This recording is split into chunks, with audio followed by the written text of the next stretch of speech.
La nuit, pendant que la plupart des gens dorment paisiblement, les agents de sécurité commencent leur service. Mais il arrive parfois qu'ils soient confrontés à des événements si troublants qu'ils ne les oublient jamais. Dans cette vidéo, je vais vous raconter 3 rencontres réelles et inquiétantes rapportées par des agents de sécurité. 3 histoires glaçantes qu'ils ont eux-mêmes vécues et signalées. Avant de commencer, dites-moi dans les commentaires de quel pays vous regardez cette vidéo et quelle heure il est chez vous en ce moment. Et si vous aimez les histoires d'horreur vraies, n'oubliez pas de vous abonner à la chaîne.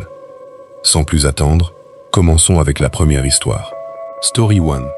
La nuit n'était pas une simple absence de lumière dans les couloirs de la tour Horizon.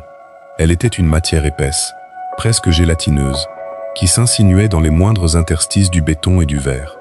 Marc, assis derrière le pupitre de commande du poste de sécurité, sentait ce poids peser sur ses épaules comme une chape de plomb. À 54 ans, dont 20 passés à surveiller des structures vides, il pensait avoir apprivoisé le silence. Il connaissait chaque craquement des gaines de climatisation, chaque gémissement des vitrages soumis aux variations de température, chaque bourdonnement électrique des serveurs informatiques qui constituait le cœur battant et invisible de ce monolithe de 30 étages planté en lisière d'un quartier d'affaires lyonnais. Mais ce soir, l'atmosphère était différente. L'air semblait chargé d'une électricité statique qui faisait dresser les poils de ses avant-bras sous la chemise en polyester bleu ciel de son uniforme. Sa montre à quartz, une vieille habitude de l'époque où il servait dans la gendarmerie, indiquait 03h14. Le moment de la nuit où la fatigue cesse d'être une somnolence pour devenir une forme d'hallucination lucide, où les ombres au coin de l'œil semblent prendre une consistance qu'elles n'ont pas le droit de posséder.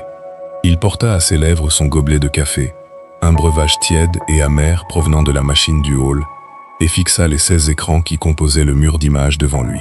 Les caméras de surveillance, des modèles haute définition à vision nocturne, balayaient inlassablement les halls déserts, les parkings souterrains baignés d'une lueur blafarde et les étages de bureaux où des milliers d'écrans éteints ressemblaient à des rangées de sépultures technologiques. Sur l'écran numéro 4, correspondant au 12e étage, une légère distorsion attira son regard. Ce n'était rien de plus qu'un frémissement de pixels, une sorte de bruit numérique comme il en arrive parfois avec les flux compressés. Pourtant, Marc se redressa. Il posa son café sur le rebord de plastique gris et manipula la souris pour agrandir l'image. Le 12e étage abritait une multinationale d'assurance, un dédale d'espace ouvert séparé par des cloisons de verre dépoli. Rien ne bougeait. Les plantes vertes en plastique semblaient figées dans une éternité synthétique. Il allait relâcher sa vigilance quand l'horloge numérique en bas à droite de l'écran bascula 03h17. À cet instant précis, une silhouette apparut dans l'angle mort d'un pilier de béton. Marc sentit son cœur rater un battement. Ce n'était pas un intrus ordinaire en sweat t-shirt à capuche ou un rôdeur cherchant du matériel informatique. L'homme sur l'écran portait exactement le même uniforme que lui. Le pantalon bleu marine à liseré, les Rangers cirés, la chemise frappée du logo de la société de sécurité et surtout, ce même brassard orange fluorescent. La silhouette marchait d'un pas raide. Mais ce qui glaça le sang de Marc, ce fut sa trajectoire. L'homme sur l'écran ne marchait pas vraiment d'un point A à un point B. Il apparaissait sur une caméra, faisait 3 pas, puis disparaissait instantanément pour réapparaître sur la caméra suivante, 20 mètres plus loin, sans que le temps de trajet ne soit physiquement possible. C'était comme si l'espace entre les objectifs n'existait pas pour lui. Marc saisit son talkie-walkie, les doigts moites. « Elias ? Elias, tu me reçois ? C'est Marc. Tu es monté au 12 sans me prévenir ?» Sa propre voix lui parut étrangère dans le silence de la loge, une note discordante dans une symphonie de murmures technologiques. Il n'y eut pour toute réponse qu'un crépitement de friture statique, un souffle blanc qui semblait venir de très loin, ou de nulle part. Il savait qu'Elias n'était pas là. Son collègue était en arrêt maladie pour une sciatique depuis 3 jours. Marc était seul dans la tour, totalement seul. Il reporta son attention sur les moniteurs. L'intrus était maintenant au 15e étage. Il n'utilisait ni l'ascenseur, ni les escaliers de secours. Il passait d'un étage à l'autre en un battement de paupières, comme une erreur de montage dans un film d'horreur. Sur l'écran du 15e, la silhouette se tourna légèrement vers l'objectif. Marc sentit une décharge électrique lui parcourir l'échine. Le visage était flou, mangé par le grain de l'image nocturne, mais la stature, la façon de porter la tête légèrement inclinée sur la gauche, la silhouette un peu voûtée par les années, tout cela lui était insupportablement familier. C'était sa propre image qu'il regardait. Il ne s'agissait pas d'une ressemblance superficielle. C'était sa propre démarche, cette légère claudication à la jambe droite héritée d'une chute lors d'un entraînement en montagne, cette manière de replacer sa ceinture de service d'un geste sec du pouce. Une sueur froide perla sur son front. Il se convainquit que c'était une plaisanterie, un piratage du système par des adolescents doués, ou peut-être un signe qu'il était en train de faire un accident vasculaire cérébral. L'explication rationnelle était une bouée de sauvetage à laquelle il s'accrochait désespérément, alors que la réalité commençait à se déliter. « Je vais devenir fou », murmura-t-il pour lui-même. Il se leva, sa chaise de bureau grinçant sur le linoléum. Il devait vérifier. La règle numéro 1 de la sécurité était de confronter l'anomalie. Il prit sa lampe torche Maglite, lourde et rassurante, l'ajusta à sa ceinture et sortit de la loge de sécurité. Le hall d'entrée, immense volume de marbre et d'acier, lui parut soudain démesuré, comme s'il s'était agrandi pendant qu'il avait le dos tourné. Les bruits de la nuit urbaine, les sirènes lointaines et le souffle du vent contre la façade semblaient avoir été étouffés par une isolation invisible. Il appuya sur le bouton d'appel de l'ascenseur. Le carillon résonna avec une clarté brutale, déchirant le silence comme un coup de feu. Les portes s'ouvrirent sur une cabine tapissée de miroirs. Marc hésita. Se voir ainsi multiplié à l'infini dans le reflet des glaces lui donna un vertige soudain. Il entra, pressa le bouton du 12e étage. La montée se fit dans un silence oppressant, seulement rompu par le sifflement des câbles dans la gaine. Arrivé au 12e, les portes coulissèrent sans un bruit. L'étage était plongé dans une pénombre bleutée, ponctuée par les diodes rouges des alarmes incendies qui ressemblaient à des yeux de prédateurs tapis dans l'ombre. Marc alluma sa lampe. Le faisceau puissant transperça l'obscurité, révélant des bureaux impeccablement rangés, des dossiers empilés, des tasses à café vides. Rien ne bougeait. L'air était immobile, saturé de cette odeur de moquette neuve et d'ozone. Il parcourut les allées d'un pas prudent, faisant crisser ses rangers sur le sol dur. Il se rendit à l'endroit exact où il avait vu la silhouette sur l'écran. C'était un coin près des photocopieuses, là où les fenêtres offraient une vue imprenable sur les lumières de la ville. Il n'y avait personne. Il posa sa main sur le dessus d'une machine, le plastique était froid. Aucun signe de passage, aucune chaleur résiduelle. Il appela à nouveau sur sa radio, espérant presque entendre la voix de son superviseur l'insulter pour avoir quitté son poste. Mais seul, le silence lui répondit. Une sensation d'urgence le saisit. Il se sentait exposé, comme une cible au milieu de cette vaste étendue de bureaux ouverts. Il fit demi-tour, retourna vers les ascenseurs, mais au moment où il allait presser le bouton de rappel, il s'arrêta net. Au bout du couloir, près de la sortie de secours, il entendit un bruit de pas. Un pas lourd, rythmé, avec ce petit décalage caractéristique de sa propre démarche boiteuse. Tac-boum, tac-boum. Le bruit venait de derrière la porte coupe-feu. Marc pointa sa lampe, le faisceau tremblant légèrement. « Qui est là ? Sortez avec les mains visibles !» cria-t-il, retrouvant ses vieux réflexes de gendarme. Le silence retomba, plus dense que jamais. Il s'approcha de la porte, le cœur battant dans sa gorge comme un oiseau captif. Il poussa le battant métallique qui s'ouvrit avec un gémissement plaintif. L'escalier de service était vide. Les marches en béton brut s'enfonçaient dans les ténèbres vers les étages inférieurs et s'élevaient vers le sommet de la tour. Marc écouta. Pas un souffle. Pourtant, il en aurait juré sa vie. Quelqu'un, ou quelque chose, venait de passer par là. Une impulsion soudaine, un mélange de peur et d'un besoin viscéral de savoir, le poussa à ne pas retourner à la loge tout de suite. Il descendit les marches 4 à 4, ses pas résonnant dans la cage d'escalier comme des coups de marteau. Il descendit ainsi 3 niveaux, puis s'arrêta au 9e étage. Il poussa la porte et se retrouva dans un plateau de bureau similaire au précédent. Il balaya la pièce de sa lampe.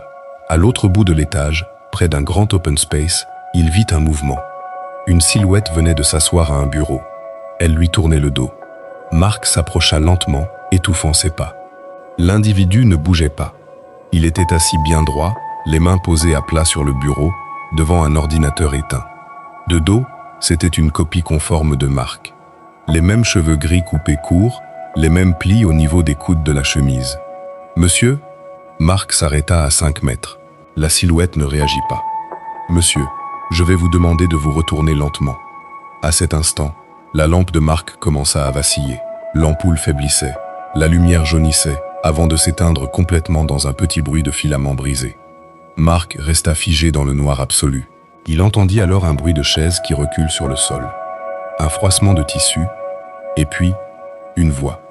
Une voix qui était la sienne, mais déformée, comme si elle passait à travers un vieux tube de cuivre bouché de terre. « Marc, tu es en retard », murmura la voix dans l'obscurité. La terreur qui s'empara de lui fut si violente qu'il recula instinctivement, trébuchant contre un pot de fleurs. Il se releva d'un bond, le souffle court, et s'enfuit vers l'escalier sans demander son reste. Il ne réfléchissait plus, son instinct de survie avait pris le dessus. Il dévala les marches, ignorant la douleur dans son genou, jusqu'à atteindre le rez-de-chaussée.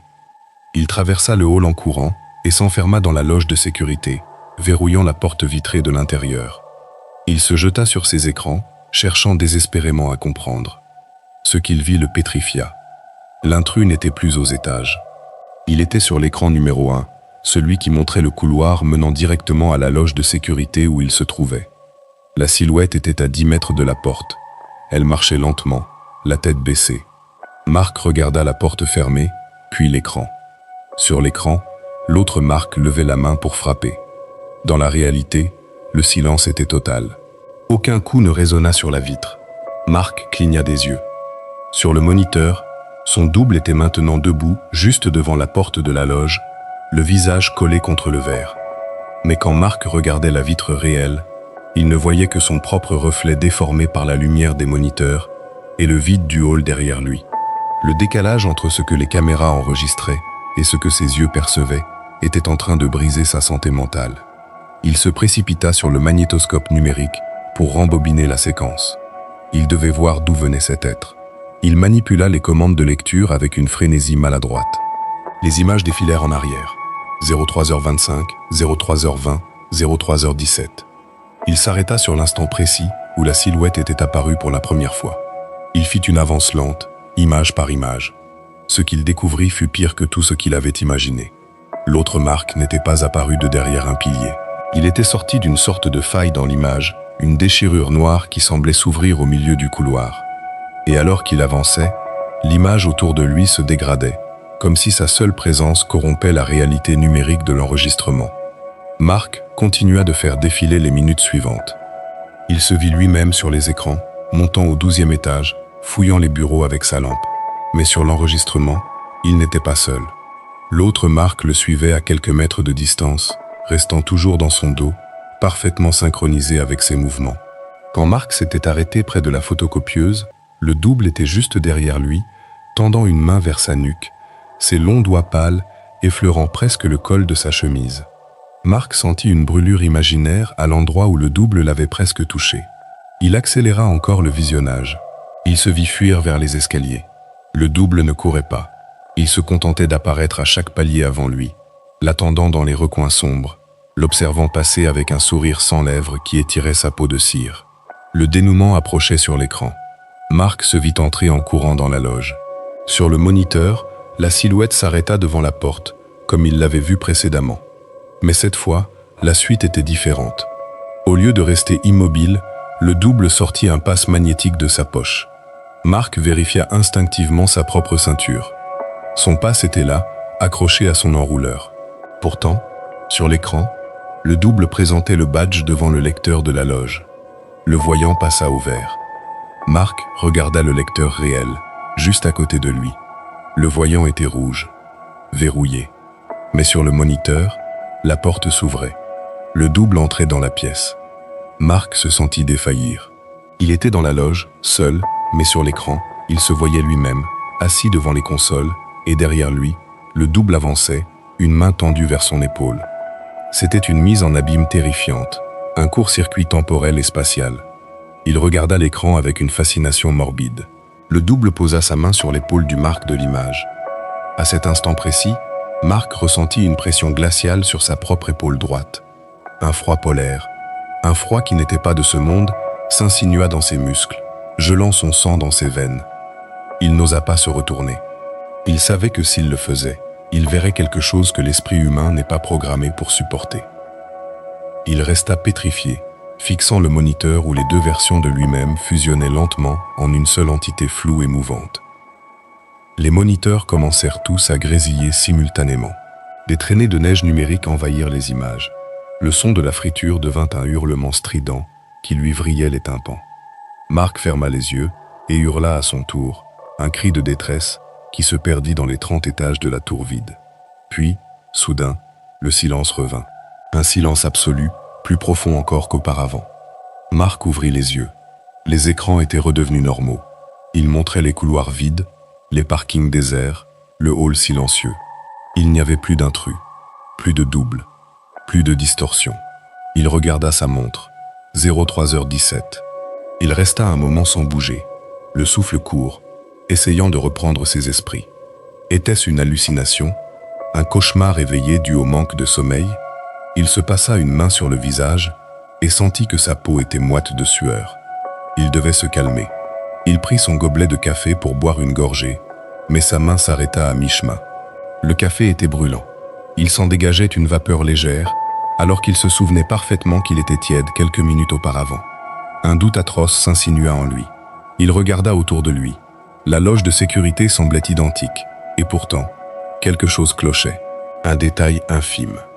Le calendrier mural affichait la date du lendemain. La photo de sa femme et de sa fille, qu'il gardait toujours près du clavier, n'était plus là. À sa place, se trouvait une photo de lui, seul, plus vieux de 10 ans, devant une maison qu'il ne reconnaissait pas. Il se précipita vers le magnétoscope pour revoir la séquence. Mais quand il appuya sur le bouton de lecture, l'écran resta noir. Un message s'afficha en lettres blanches. Aucun enregistrement trouvé. Erreur système. Marc sentit la panique monter à nouveau. Il se leva et se dirigea vers la porte vitrée pour sortir dans le hall. Mais il s'arrêta net devant son propre reflet. Dans le verre de la porte, ce n'était pas son visage qu'il voyait. C'était celui du double. Ce visage de cire, aux traits figés, aux yeux vides de toute étincelle humaine. Il toucha ses joues, son nez, son front. Ses doigts sentaient la peau, mais le reflet montrait une texture lisse comme du plastique. Il recula, horrifié, et ses mains heurtèrent le pupitre. Un des moniteurs s'alluma soudainement, montrant une vue de la loge prise depuis le couloir. Sur l'écran, il se vit lui-même, ou plutôt ce qu'il était devenu, enfermé dans la pièce de verre comme un spécimen dans un bocal. Et de l'autre côté de la vitre, dans le hall, se tenait un homme. Un homme qui portait son uniforme, qui avait son visage fatigué, ses rides d'expression, ses yeux injectés de sang. L'homme de l'autre côté de la vitre semblait terrifié. Il frappait contre le verre, mais aucun son ne parvenait à Marc. L'homme hurlait quelque chose, mais c'était un cri muet. Marc comprit alors avec une clarté brutale ce qui s'était passé. L'échange avait eu lieu. La chose qui était sortie de la faille à 03h17 n'était pas venue pour le hanter. Elle était venue pour prendre sa place. Elle l'avait attiré hors de la loge, l'avait poursuivi dans les étages pour affaiblir sa volonté, pour le pousser à bout, jusqu'à ce que la fusion soit possible. Et maintenant, Marc était le prisonnier de l'image, l'ombre coincée dans la tour, tandis que l'autre, le simulacre, se tenait dans le monde réel, prêt à reprendre sa vie, à rentrer chez lui, à embrasser sa femme et sa fille avec ses lèvres de cire. L'homme dans le hall, le vrai Marc, finit par s'effondrer contre la vitre, glissant lentement jusqu'au sol, les yeux fixés sur la caméra avec un désespoir infini. Marc, ou la chose qui habitait désormais son corps, s'assit calmement dans le fauteuil de bureau. Il ramassa le gobelet de café fumant et en but une gorgée. Le goût était parfait. Il regarda les horloges numériques se synchroniser. 03h18. La nuit était encore longue, mais pour lui, elle ne finirait jamais vraiment. Il commença sa ronde, non pas pour surveiller le bâtiment, mais pour s'assurer que les ombres restaient bien à leur place, dans les interstices du verre et du béton, là où la réalité se déchire, à l'heure où les hommes honnêtes dorment. Il se leva, sa jambe droite lançant une douleur sourde et familière. Il marcha vers la porte, utilisa son passe, et sortit dans le hall. L'homme qui se trouvait là quelques secondes plus tôt avait disparu. Il ne restait sur le sol de marbre qu'une légère trace d'humidité, comme si quelqu'un avait pleuré de tout son corps avant de s'évaporer. Marc monta dans l'ascenseur, pressa le bouton du 12e étage. Il devait continuer la routine. C'était la clé pour maintenir l'illusion. En passant devant les miroirs de la cabine, il ne vit rien. Pas de reflet, pas d'image, juste le vide de la cage d'ascenseur derrière lui. Il sourit, et ce fut la seule chose qui apparut brièvement sur la surface argentée. Une rangée de dents trop blanches, trop régulières, avant que les portes ne s'ouvrent sur le silence des bureaux. Le reste de la nuit s'écoula dans une monotonie rigoureuse. Marc parcourait les étages, vérifiait les portes, inspectait les recoins sombres avec sa lampe torche dont l'ampoule ne faiblissait plus. Il se sentait d'une efficacité redoutable. Ses sens étaient démultipliés. Il pouvait entendre le passage de l'air sous les portes à l'autre bout du bâtiment, percevoir les vibrations infimes du sol sous le passage d'un rat dans les souterrains. Il était devenu la tour, et la tour était devenue son extension physique. Vers 5 heures du matin, les premiers bruits de la ville commencèrent à filtrer à travers le triple vitrage. Le vrombissement des camions-bennes, le sifflement lointain des premiers trains de banlieue, la rumeur sourde d'une cité qui s'éveille. Marc retourna à sa loge. Il devait préparer la relève. À 6 heures, son remplaçant, un jeune homme nommé Kevin, arriverait avec ses écouteurs et son air nonchalant. Marc rédigea le rapport d'activité d'une écriture appliquée, imitant parfaitement sa propre calligraphie penchée.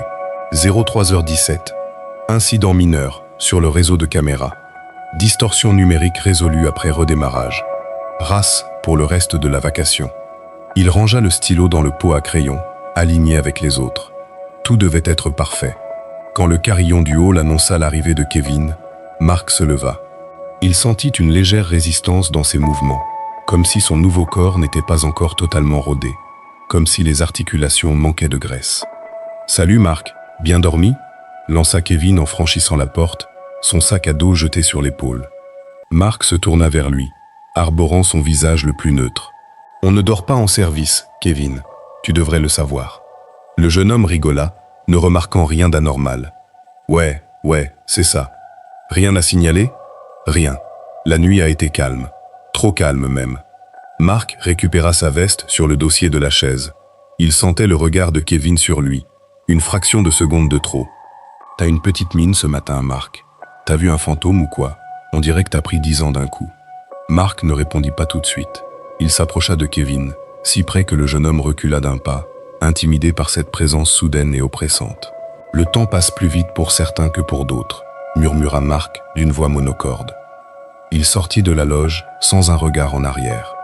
En traversant le hall, il évita les larges baies vitrées inondées par la lumière grise de l'aube.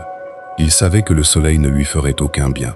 Il sortit par la porte-tambour, sentant l'air frais du matin frapper son visage. C'était une sensation étrange, comme si l'air ne pénétrait pas vraiment dans ses poumons, mais glissait simplement sur une surface imperméable. Il se dirigea vers le parking, où était garée sa vieille Peugeot. Il monta à bord, inséra la clé dans le contact. Le moteur toussa, puis s'ébroua. En réglant le rétroviseur intérieur, il évita soigneusement de croiser ses propres yeux. Il mit la radio. Une chanson populaire passait, une mélodie joyeuse qui lui parut obscène, dénuée de sens. Il conduisit à travers les rues désertes de la banlieue lyonnaise, suivant un itinéraire gravé dans sa mémoire, mais qui lui semblait désormais étranger, comme s'il parcourait une maquette grandeur nature de sa propre vie. Il arriva devant son pavillon, une maison modeste, avec un petit jardin et une balançoire dont la peinture s'écaillait. Il resta un moment dans la voiture, les mains crispées sur le volant. C'était ici que le véritable test aurait lieu. La porte d'entrée s'ouvrit et sa femme, Sophie, apparut sur le seuil, un peignoir noué autour de la taille. Elle lui fit un signe de la main, un sourire fatigué mais tendre aux lèvres. Marc sortit du véhicule. Chaque pas vers elle était un effort de volonté, une lutte pour maintenir la cohésion de son apparence. « Coucou mon chéri, tu as l'air épuisé », dit-elle en l'embrassant sur la joue. Marc ne sentit rien, pas la chaleur de sa peau, pas le parfum familier de la lavande qu'elle utilisait. Juste un contact neutre, comme deux morceaux de cuir se frottant l'un contre l'autre. « Oui, une longue nuit », répondit-il. Sa voix sonnait juste à ses oreilles, mais il se demanda si elle percevait le creux, l'absence de vibration humaine derrière les mots. Il entra dans la maison. Tout était là. Les odeurs de café, le bruit de la télévision dans la cuisine, les cartables des enfants dans l'entrée. Mais pour lui, tout cela n'était qu'un décor de théâtre, une mise en scène dont il devait apprendre les répliques sur le tas. Il monta à l'étage, prétextant avoir besoin de dormir. Il s'enferma dans la salle de bain et, pour la première fois, il prit le risque de se regarder vraiment dans le miroir au-dessus du lavabo. Ce qu'il vit le fit presque défaillir.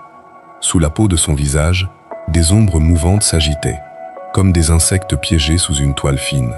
Ses pupilles n'étaient pas des cercles noirs, mais des trous sans fond, des ouvertures vers le vide de la tour horizon. Il comprit alors que l'échange n'était pas permanent, ce n'était qu'un sursis. La tour réclamerait ce qu'elle lui avait donné. Il ne possédait pas cette vie, il l'occupait simplement, comme un parasite. Il se coucha dans le lit conjugal, à côté de Sophie qui s'était rendormie. Il resta les yeux ouverts, fixant le plafond, écoutant le tic-tac de la pendule. À chaque seconde qui passait, il sentait une partie de lui-même retourner là-bas, dans le béton et le verre. Il savait que la prochaine fois qu'il franchirait les portes de la tour horizon, il n'en ressortirait plus. Il deviendrait une image de plus sur les écrans de surveillance, un pixel errant dans les couloirs à 03h17, attendant le prochain agent de sécurité assez fatigué, assez seul, pour commettre l'erreur de le regarder de trop près. Et alors que le sommeil finissait par le gagner, un sommeil noir et glacé, il entendit dans sa tête le rire sans lèvres de son prédécesseur, ce cri muet qui résonnait depuis des décennies dans les gaines de ventilation de la tour, le chant des oubliés du progrès, des sentinelles de l'ombre qui veillent sur un monde qui ne veut plus d'eux.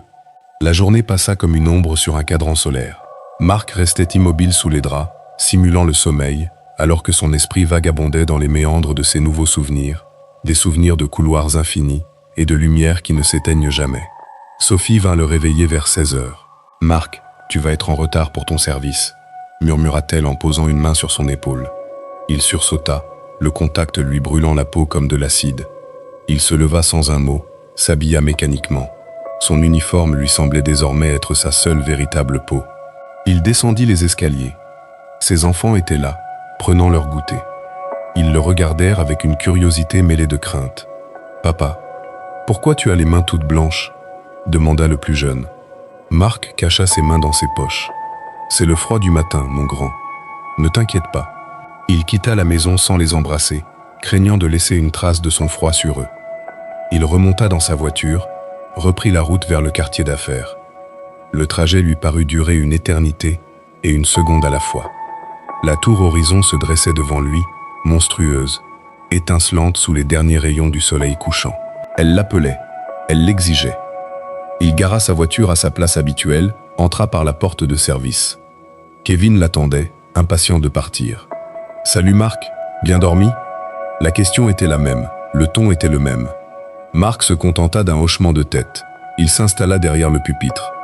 Kevin s'en alla en sifflotant. Marc était de nouveau seul. Il regarda les écrans. 19h00. La nuit commençait. Il se sentait étrangement apaisé. Il ne craignait plus le silence. Il en faisait partie. Il manipula la console, navigua entre les caméras avec une aisance surnaturelle. Il voyait tout, entendait tout. Vers minuit, il décida de faire sa première ronde. Il monta directement au dernier étage, sur le toit terrasse.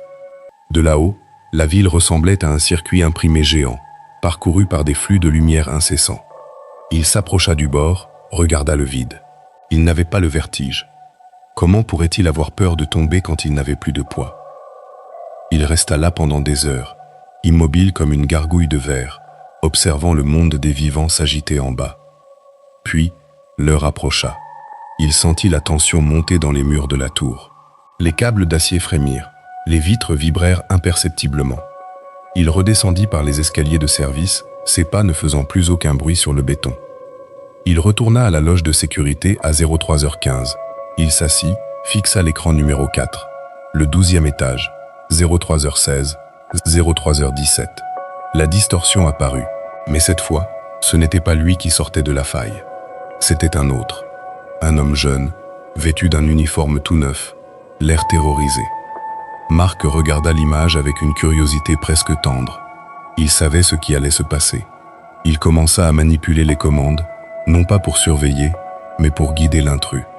Il ouvrit les portes à distance, éteignit les lumières au bon moment, créa les ombres nécessaires pour pousser le jeune homme vers son destin. C'était un jeu délicat, une chorégraphie macabre, qu'il exécutait avec une précision chirurgicale. Il se vit lui-même sur les autres écrans, apparaissant et disparaissant, jouant avec les nerfs de sa proie. Il était le metteur en scène de son propre cauchemar, le grand architecte de cette transition inévitable. Le jeune homme sur l'écran courait maintenant, cherchant une issue, mais toutes les portes menaient au même endroit, la loge de sécurité. Marc l'attendait. Il sentit la présence de l'autre côté de la porte. Il entendit son souffle saccadé, ses gémissements de terreur. Il sourit, et cette fois, le sourire fut complet, définitif. Il tendit la main vers le badge magnétique posé sur le bureau. Le cycle était prêt à recommencer. Une nouvelle âme pour la tour, un nouveau gardien pour les ombres. Et alors que la porte de la loge commençait à s'ouvrir dans un grincement de métal tourmenté, Marc ferma les yeux, se laissant glisser dans le néant numérique, devenant enfin ce qu'il avait toujours été destiné à être, une simple fréquence, un signal perdu dans le bruit blanc de la nuit, une image figée pour l'éternité sur un écran que personne ne regarde jamais vraiment. Le silence reprit ses droits dans la tour horizon, mais c'était un silence peuplé de 1000 murmures, de 1000 visages oubliés qui s'agitaient dans les recoins sombres du 12e étage, attendant leur heure, attendant que les horloges affichent de nouveau 03h17 pour exister, ne serait-ce qu'un instant, dans la lumière blafarde des caméras de surveillance. Marc n'était plus Marc, et la tour n'était plus une tour, mais un organisme vivant, dévorant le temps et les hommes pour nourrir son insatiable besoin de réalité. Dehors, les premiers rayons du soleil commençaient à lécher la façade de verre, mais à l'intérieur, la nuit ne finirait jamais, car il y a des lieux où la lumière n'est qu'une illusion de plus, un masque posé sur une vérité trop sombre pour être dite. Les écrans s'éteignirent l'un après l'autre, laissant place au noir absolu, tandis que dans le lointain, on entendait le bruit d'une clé tournant dans une serrure, le dernier son d'un monde qui s'efface devant l'abîme. Marc laissa couler ses pensées dans ce flot d'obscurité, se dissolvant molécule par molécule dans l'infrastructure de la bâtisse. Ses os devenaient des poutrelles, ses nerfs des câbles de cuivre, son sang de l'huile hydraulique. Il n'éprouvait plus de douleur, plus de regret, plus de peur. Il était en paix, une paix minérale et froide. Il se rappelait vaguement le visage de Sophie, le rire de ses enfants, mais ces images n'étaient plus que des photographies délavées dans un album qu'il ne pouvait plus ouvrir. Il était désormais la sentinelle du vide, le veilleur de l'impossible. Dans la ville qui s'éveillait, personne ne remarqua que la tour horizon semblait un peu plus sombre ce matin-là, que son sommet s'enfonçait un peu plus profondément dans les nuages gris du Rhône. Personne ne vit la silhouette qui se tenait derrière la vitre du 30e étage, immobile, fixant l'horizon avec une patience éternelle. Le monde continuait sa course folle, ignorant les failles qui s'ouvraient dans son propre décor, ignorant les gardiens qui payaient le prix fort pour maintenir le semblant de normalité auquel les vivants s'accrochent si désespérément. Marc était là, et il serait toujours là, jusqu'à ce que la dernière lumière s'éteigne, jusqu'à ce que le dernier écran devienne noir. Et peut-être, dans un futur lointain, un autre gardien, fatigué de sa propre existence, lèverait les yeux vers les moniteurs et verrait, l'espace d'une seconde, un homme en uniforme lui faisant un signe de la main, une invitation silencieuse à rejoindre la danse des ombres. Mais pour l'heure, le silence était roi, et Marc en était le plus fidèle sujet, le plus humble serviteur. Il ferma ses yeux de verre et s'endormit enfin, bercé par le bourdonnement des serveurs, dans le cœur froid de la tour qui ne dort jamais.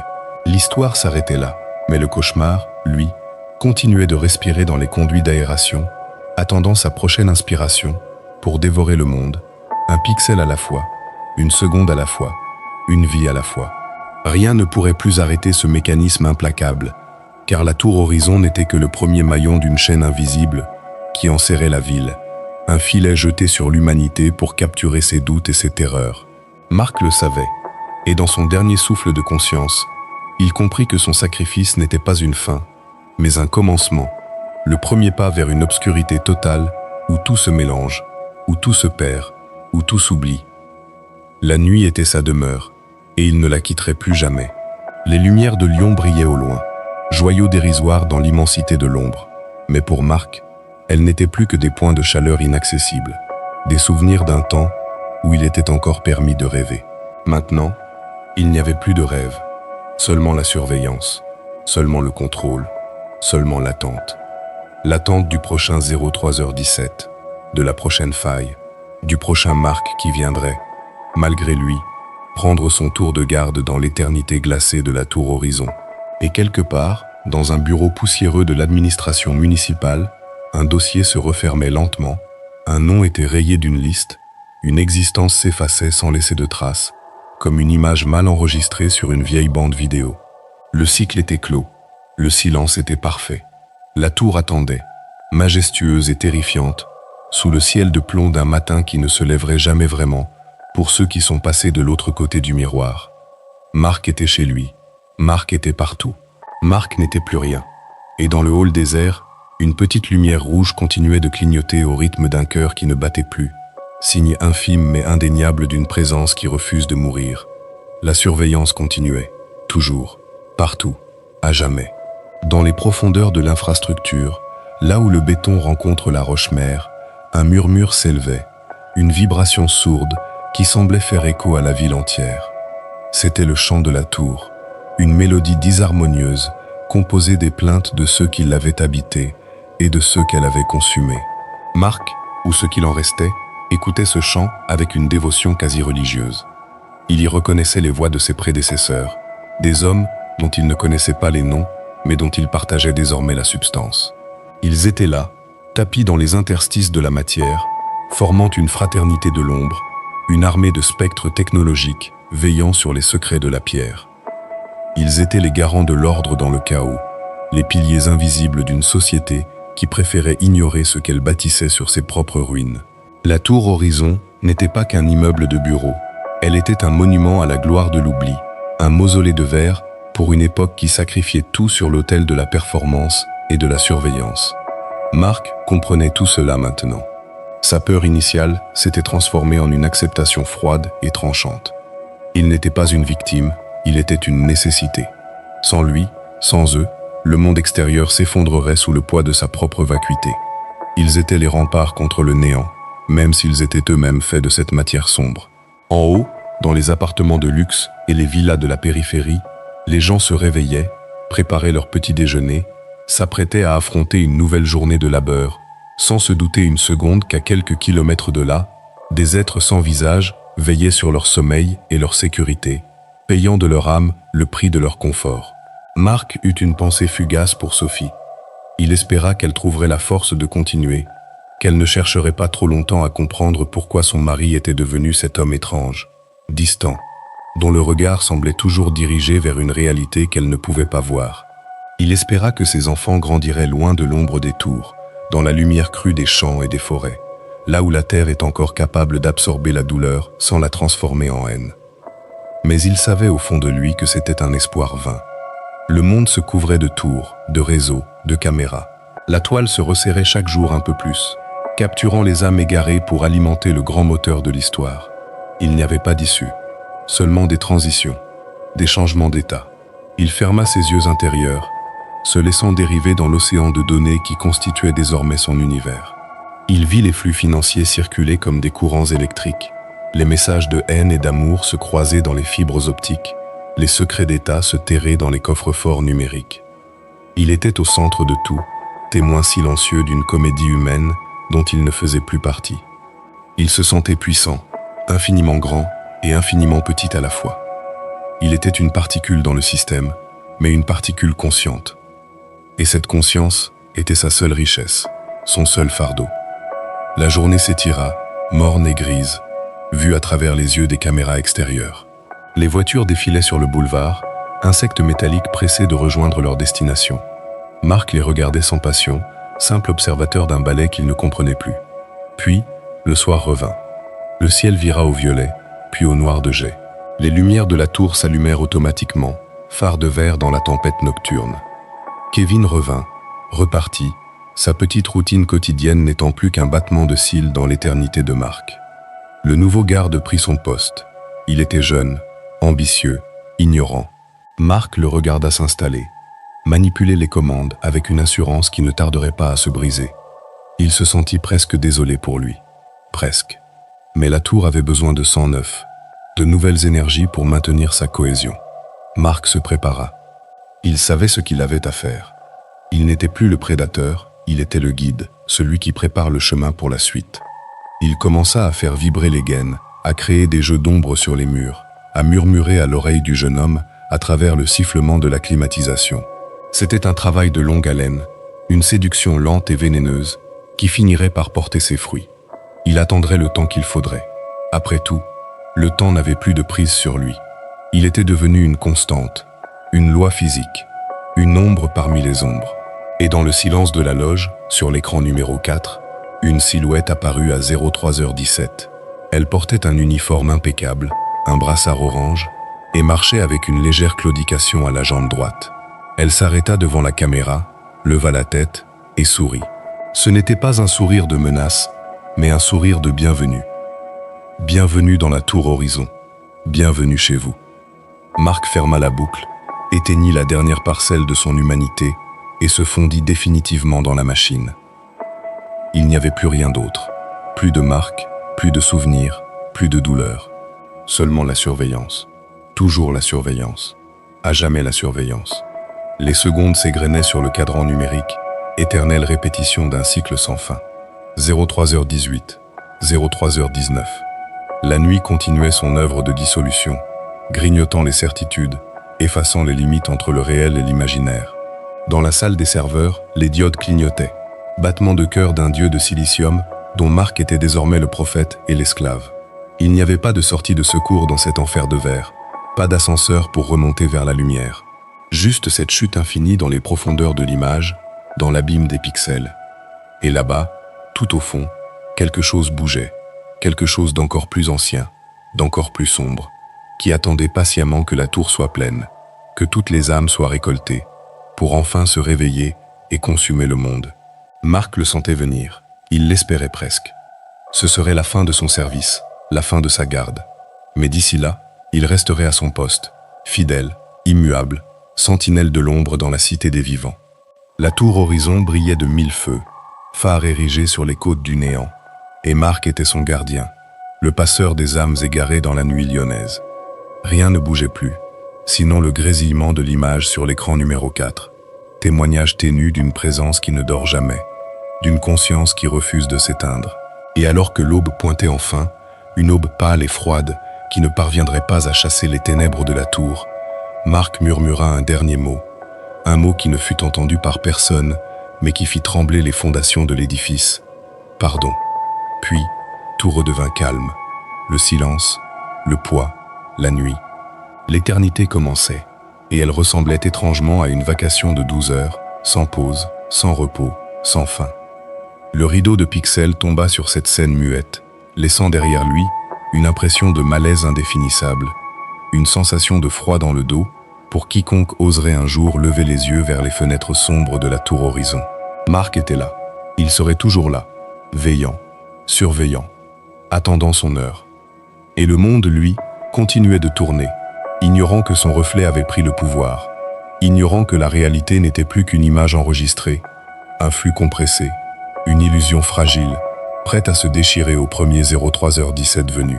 La nuit n'était pas une absence de lumière, elle était une présence de poids. Marc le savait maintenant. Il en était la preuve vivante, ou plutôt la preuve existante. Son existence était le prix du silence, le tribut payé à la modernité. Il n'y avait plus rien à dire, plus rien à faire. La boucle était bouclée. Le récit se perdait dans les méandres de la mémoire numérique, devenant une légende urbaine, un murmure dans les couloirs de la sécurité privée, une mise en garde pour les nouveaux venus. Ne regardez pas trop longtemps les écrans la nuit. Ne cherchez pas à savoir ce qui se cache dans les angles morts, car parfois, l'image vous regarde aussi. Et parfois, elle décide de sortir pour prendre votre place. Marc en était le témoin muet, la victime consentante, l'acteur principal d'une pièce qui n'aura jamais de baisser de rideau. Il était la tour, il était la nuit, il était l'ombre. Et dans le grand livre de l'univers, sa page était désormais blanche, lavée de toute encre, prête à être réécrite par celui qui oserait, un jour, franchir le seuil de la loge à 03h17. D'ici là, il veillait, immuable, éternel, fidèle au poste, RAS. Tout est calme sur le secteur. La nuit peut continuer. Le monde peut dormir. Marc s'occupe de tout. Il est là, dans chaque reflet, dans chaque zone d'ombre, dans chaque battement de cils. Il est la sécurité. Il est l'horizon. Il est le point de non-retour. Et le silence, enfin, devint total, absolu, parfait. Plus rien ne bougeait dans la carcasse de verre et d'acier. Le temps lui-même semblait avoir suspendu sa course, figé dans une stase glaciale. Seule une petite diode rouge, au milieu de l'obscurité, continuait de témoigner d'une activité souterraine, invisible, terrifiante. C'était le signe, le signal, la fin. Ou peut-être le début. Qui sait ce qui se cache réellement derrière le voile des apparences? Marc ne le savait plus, et cela n'avait plus aucune importance. Il était là, et cela suffisait. La tour Horizon était son royaume, son tombeau, son avenir. Rien ne pourrait plus l'en déloger. Il était scellé dans le béton, gravé dans le silicium, immortalisé dans le vide. La nuit était sa compagne, le silence son ami. Il ne demandait plus rien, n'attendait plus rien. Il était simplement là, présent, absolu, invisible. Et dans le lointain, une horloge sonna les 3 coups de la fin, ou de la suite. Marc sourit une dernière fois, un sourire qui n'était plus humain, mais qui possédait toute la beauté froide d'une étoile morte. Puis, il s'effaça tout à fait, ne laissant derrière lui que le bourdonnement paisible des machines dans la pénombre de la loge déserte. Tout était enfin à sa place. Tout était en ordre. Le service pouvait continuer. À jamais. Pour l'éternité des ombres.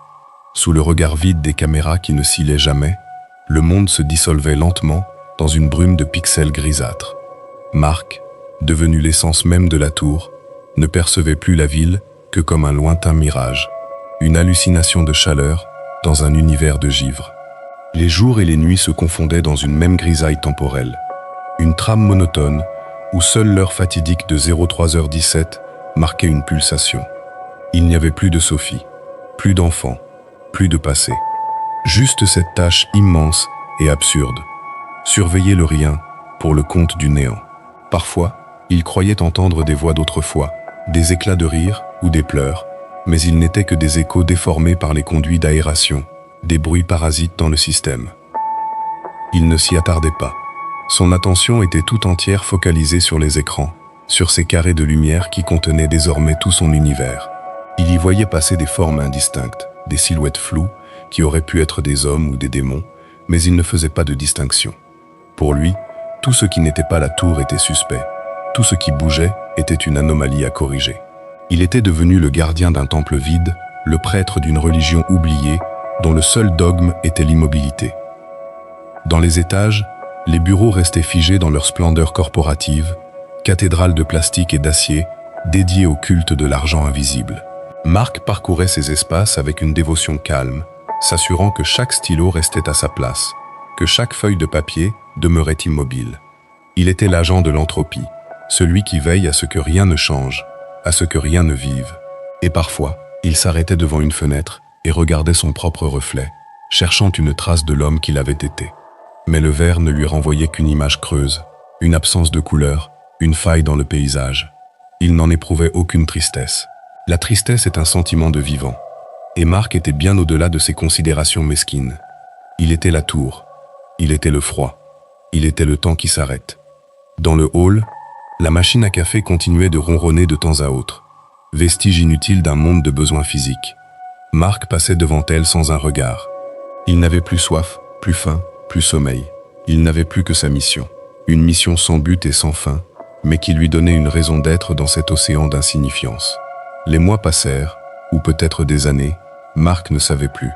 La notion même de durée s'était évaporée dans la répétition infinie des cycles de surveillance. Il vit la ville changer à travers les baies vitrées. D'autres tours s'élevaient, plus hautes, plus sombres, des monstres de verre qui semblaient le saluer de loin. Il comprit qu'il n'était pas seul, que d'autres sentinelles comme lui habitaient ces géants, veillant sur leur propre territoire de silence. Ils étaient les nouveaux dieux de la cité, des dieux de béton et d'ombre, invisibles mais omniprésents. Et un soir, alors que la pluie battait les vitres avec une violence inaccoutumée, Marc vit quelque chose sur l'écran numéro 16. Une ombre, une vraie, qui ne semblait pas appartenir au système. Elle se tenait dans le hall, juste devant la porte principale. Elle ne bougeait pas, ne cherchait pas à entrer. Elle se contentait d'être là, défiant sa vigilance. Marc sentit une étincelle de curiosité, une vieille sensation qu'il croyait disparue. Il zooma sur l'intrus. C'était une femme, vêtue d'une robe rouge, qui tranchait avec la grisaille ambiante comme une plaie ouverte. Elle leva les yeux vers la caméra, et Marc reconnut, malgré la distorsion, le visage de sa fille, devenue adulte. Elle semblait chercher quelqu'un, ou quelque chose. Marc resta pétrifié. Une part de lui, enfoui sous des tonnes de béton, chercha à remonter à la surface, à crier, à lui faire signe. Mais la tour ne le laissa pas faire. Les écrans grésillèrent furieusement. Le son de la climatisation devint un rugissement assourdissant. La structure entière de l'immeuble sembla se contracter, comme un muscle géant. Mark lutta contre la machine, essayant de reprendre le contrôle de ses propres membres, mais il n'était plus qu'une extension du système.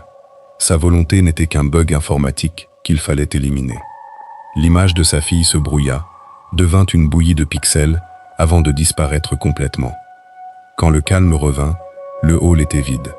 La pluie continuait de tomber, indifférente. Mark resta un long moment sans bouger, les yeux fixés sur l'écran éteint. Une larme, une seule, de la couleur de l'huile de moteur, coula sur sa joue de plastique. Ce fut le dernier sursaut de son humanité, l'ultime protestation de son âme captive. Après cela, il n'y eut plus rien. Plus de filles, plus de souvenirs, plus de douleur. La tour avait gagné. Elle avait digéré son dernier repas. Mark se leva, sa jambe droite lançant un ultime éclair de souffrance, avant de se figer pour toujours. Il retourna à son poste, s'assit dans le fauteuil qui était désormais son trône et son cercueil. Il regarda les horloges. 03h17. La faille s'ouvrit de nouveau, mais personne n'en sortit. Elle resta béante, une blessure noire au milieu de l'image, aspirant le peu de réalité qui subsistait encore dans la pièce. Mark ne chercha pas à la refermer. Il se laissa aspirer à son tour, glissant dans le vide avec une sérénité terrifiante. Il n'était plus un gardien, il n'était plus un prisonnier, il était le vide lui-même. Et dans le silence absolu de la tour horizon, on n'entendait plus que le battement régulier des serveurs, le souffle éternel de la machine qui continue de tourner, encore et encore, dans la nuit sans fin de la conscience technologique. Le récit s'achevait ainsi, dans cette fusion finale entre l'homme et l'architecture, dans cette apothéose de l'ombre et du verre. Lyon dormait, la France dormait, le monde dormait, et personne ne savait que dans une tour anonyme de la banlieue, un homme avait cessé d'être pour que la sécurité règne, pour que l'illusion perdure. Mark était la sentinelle, le veilleur, le néant. Et son silence était le plus beau des hommages à la nuit souveraine qui nous attend tous, un jour ou l'autre, à 03h17, au détour d'un couloir trop propre et trop vide. Race. Tout est calme. Le monde est en sécurité. Mark veille. Mark est là. Mark n'est plus. Seule reste l'image, éternelle, immuable, sur l'écran numéro 4, une silhouette qui vous regarde, avec ce sourire de cire, vous invitant à la rejoindre dans la danse immobile des spectres de la tour horizon. Ne clignez pas des yeux, ne détournez pas le regard, car la tour vous voit, et elle a encore beaucoup de place à pourvoir pour sa garde éternelle. La nuit n'est jamais finie, elle ne fait que recommencer, encore et encore, jusqu'à ce que tout soit parfait, jusqu'à ce que tout soit silence. Et dans ce silence, Mark trouva enfin sa véritable place. Une absence magnifique, une note pure dans le vacarme du monde, un point fixe dans le chaos universel. Il ferma les yeux de son esprit et se laissa emporter par le courant, un pixel parmi les pixels, une ombre parmi les ombres, une légende parmi les morts. Tout était consommé, tout était parfait. Race. La ronde est terminée. Le service est éternel. Le gardien est la tour est le gardien. La nuit est victorieuse. Toujours, partout, à jamais. Mark s'effaça dans le gris, une ultime vibration dans l'air froid, puis le calme, le vrai, s'installa enfin. Le néant avait trouvé son maître, et le maître avait trouvé son repos. Dans le hall, une feuille de papier, oubliée sur un bureau, s'envola un instant sous l'effet d'un courant d'air mystérieux, puis retomba sur le sol de marbre, immobile. Le temps s'était arrêté. L'histoire était finie. La tour respirait, doucement, dans l'obscurité. Mark était là. Mark était partout. Mark était le silence. Et le silence, comme chacun sait, est la forme la plus aboutie de la perfection. Dans cette perfection, Mark s'endormit pour de bon, laissant derrière lui un monde de verre et d'acier, un monde de surveillance et d'oubli. Un monde qui n'était plus le sien, mais dont il était désormais la seule et unique mémoire, enfouie au plus profond du béton, là où plus personne ne va jamais.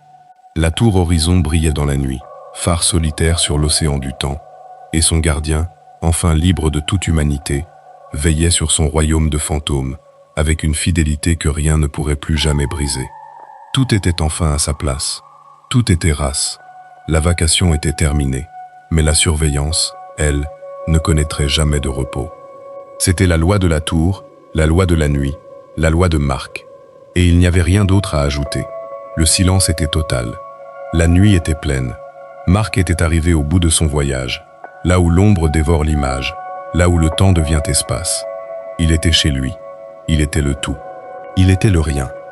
Et le monde, à l'extérieur, continuait de rêver de lumière, sans savoir que c'est dans l'obscurité la plus profonde que se cachent les plus grandes vérités. Marc en était le gardien jaloux, le témoin silencieux, l'éternel serviteur. Sa tâche était accomplie, son destin était scellé. La tour Horizon pouvait maintenant se rendormir, confiante en sa sentinelle invisible qui, de l'autre côté de l'écran, continuait de sourire, un sourire de verre et de néon qui ne s'éteindrait plus jamais. La fin était un début, le début était une fin, et entre les deux, il y avait Marc, immobile, éternel, magnifique. Race, tout est calme, la nuit est là, et elle est belle, d'une beauté atroce et sublime, que seuls les morts et les gardiens de nuit peuvent vraiment comprendre. Marc ferma la dernière porte de sa conscience et se fondit dans l'éternité du signal, une onde de pur silence, traversant les siècles sans jamais faiblir. Il était enfin en paix, il était enfin race. La tour Horizon avait son âme, et Marc avait son repos. Le rideau de ténèbres tomba sur la scène, laissant le monde à son ignorance et la tour à sa grandeur solitaire. Marc n'était plus qu'une légende, un souffle, une ombre. Mais quelle ombre! La plus belle de toutes, celle qui veille quand tout s'éteint, celle qui reste quand tout s'en va. Adieu Marc, ou plutôt, à demain, à 03h17, dans le coin de l'œil, au détour d'un écran. La surveillance ne s'arrête jamais. Elle change juste de visage. Et celui-là, vous ne l'oublierez jamais. Car c'est le vôtre, caché derrière le reflet, attendant patiemment son tour dans la nuit sans fin de la tour Horizon. Fin du service. Début de l'éternité. Race. Tout est calme. Dormez tranquille. Marc veille sur vous. Depuis toujours. Pour toujours. Dans l'ombre et le verre. À jamais. Marc était la sentinelle du temps, le veilleur de l'invisible. Et son histoire, gravée dans le béton, continuera de hanter les couloirs de la tour, bien après que le dernier homme aura quitté la terre. Car il y a des choses qui ne meurent jamais. Et Marc était l'une d'entre elles. Une ombre, une simple ombre, mais une ombre qui possède le monde. Dormez, maintenant. Le service est assuré. Marc est là. Et tout est race. Dans la pénombre de la loge, les écrans s'éteignirent un à un, laissant la place au silence souverain de la tour. Marc n'était plus qu'une vibration dans le système. Une onde de calme traversant la structure. Il était en paix. Il était la tour.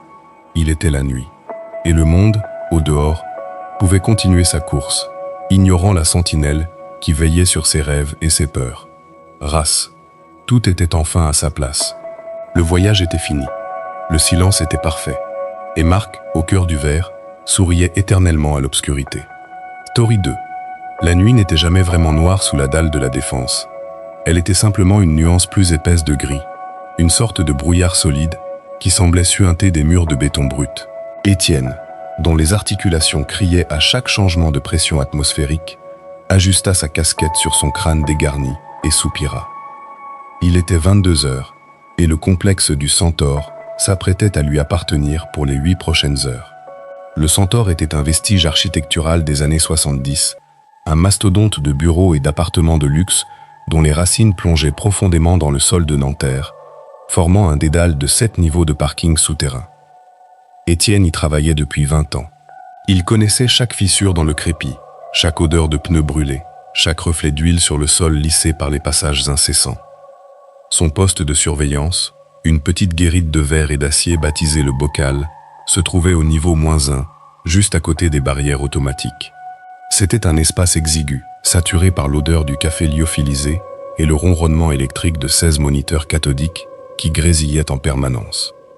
Marc, son collègue plus jeune, était déjà en train d'enfiler son blouson, impatient de rejoindre la surface, de retrouver le bruit des voitures sur le boulevard circulaire et l'air, même pollué, de la ville. Marc avait ce regard fuyant des gens qui ne supportent pas le silence des profondeurs. Il tapota l'épaule d'Étienne avec une familiarité un peu forcée. « Bon courage pour cette nuit, vieux », lui lança-t-il en consultant sa montre connectée qui brillait d'un bleu artificiel dans l'obscurité de la loge. « Tout est calme. à part le capteur du -4 qui fait encore des siennes. Je t'ai laissé le rapport sur le bureau. C'est sûrement un rat ou un courant d'air. La maintenance passera lundi. Étienne hocha la tête sans répondre, ses yeux déjà fixés sur la grille des caméras. Le niveau -4 était une zone morte.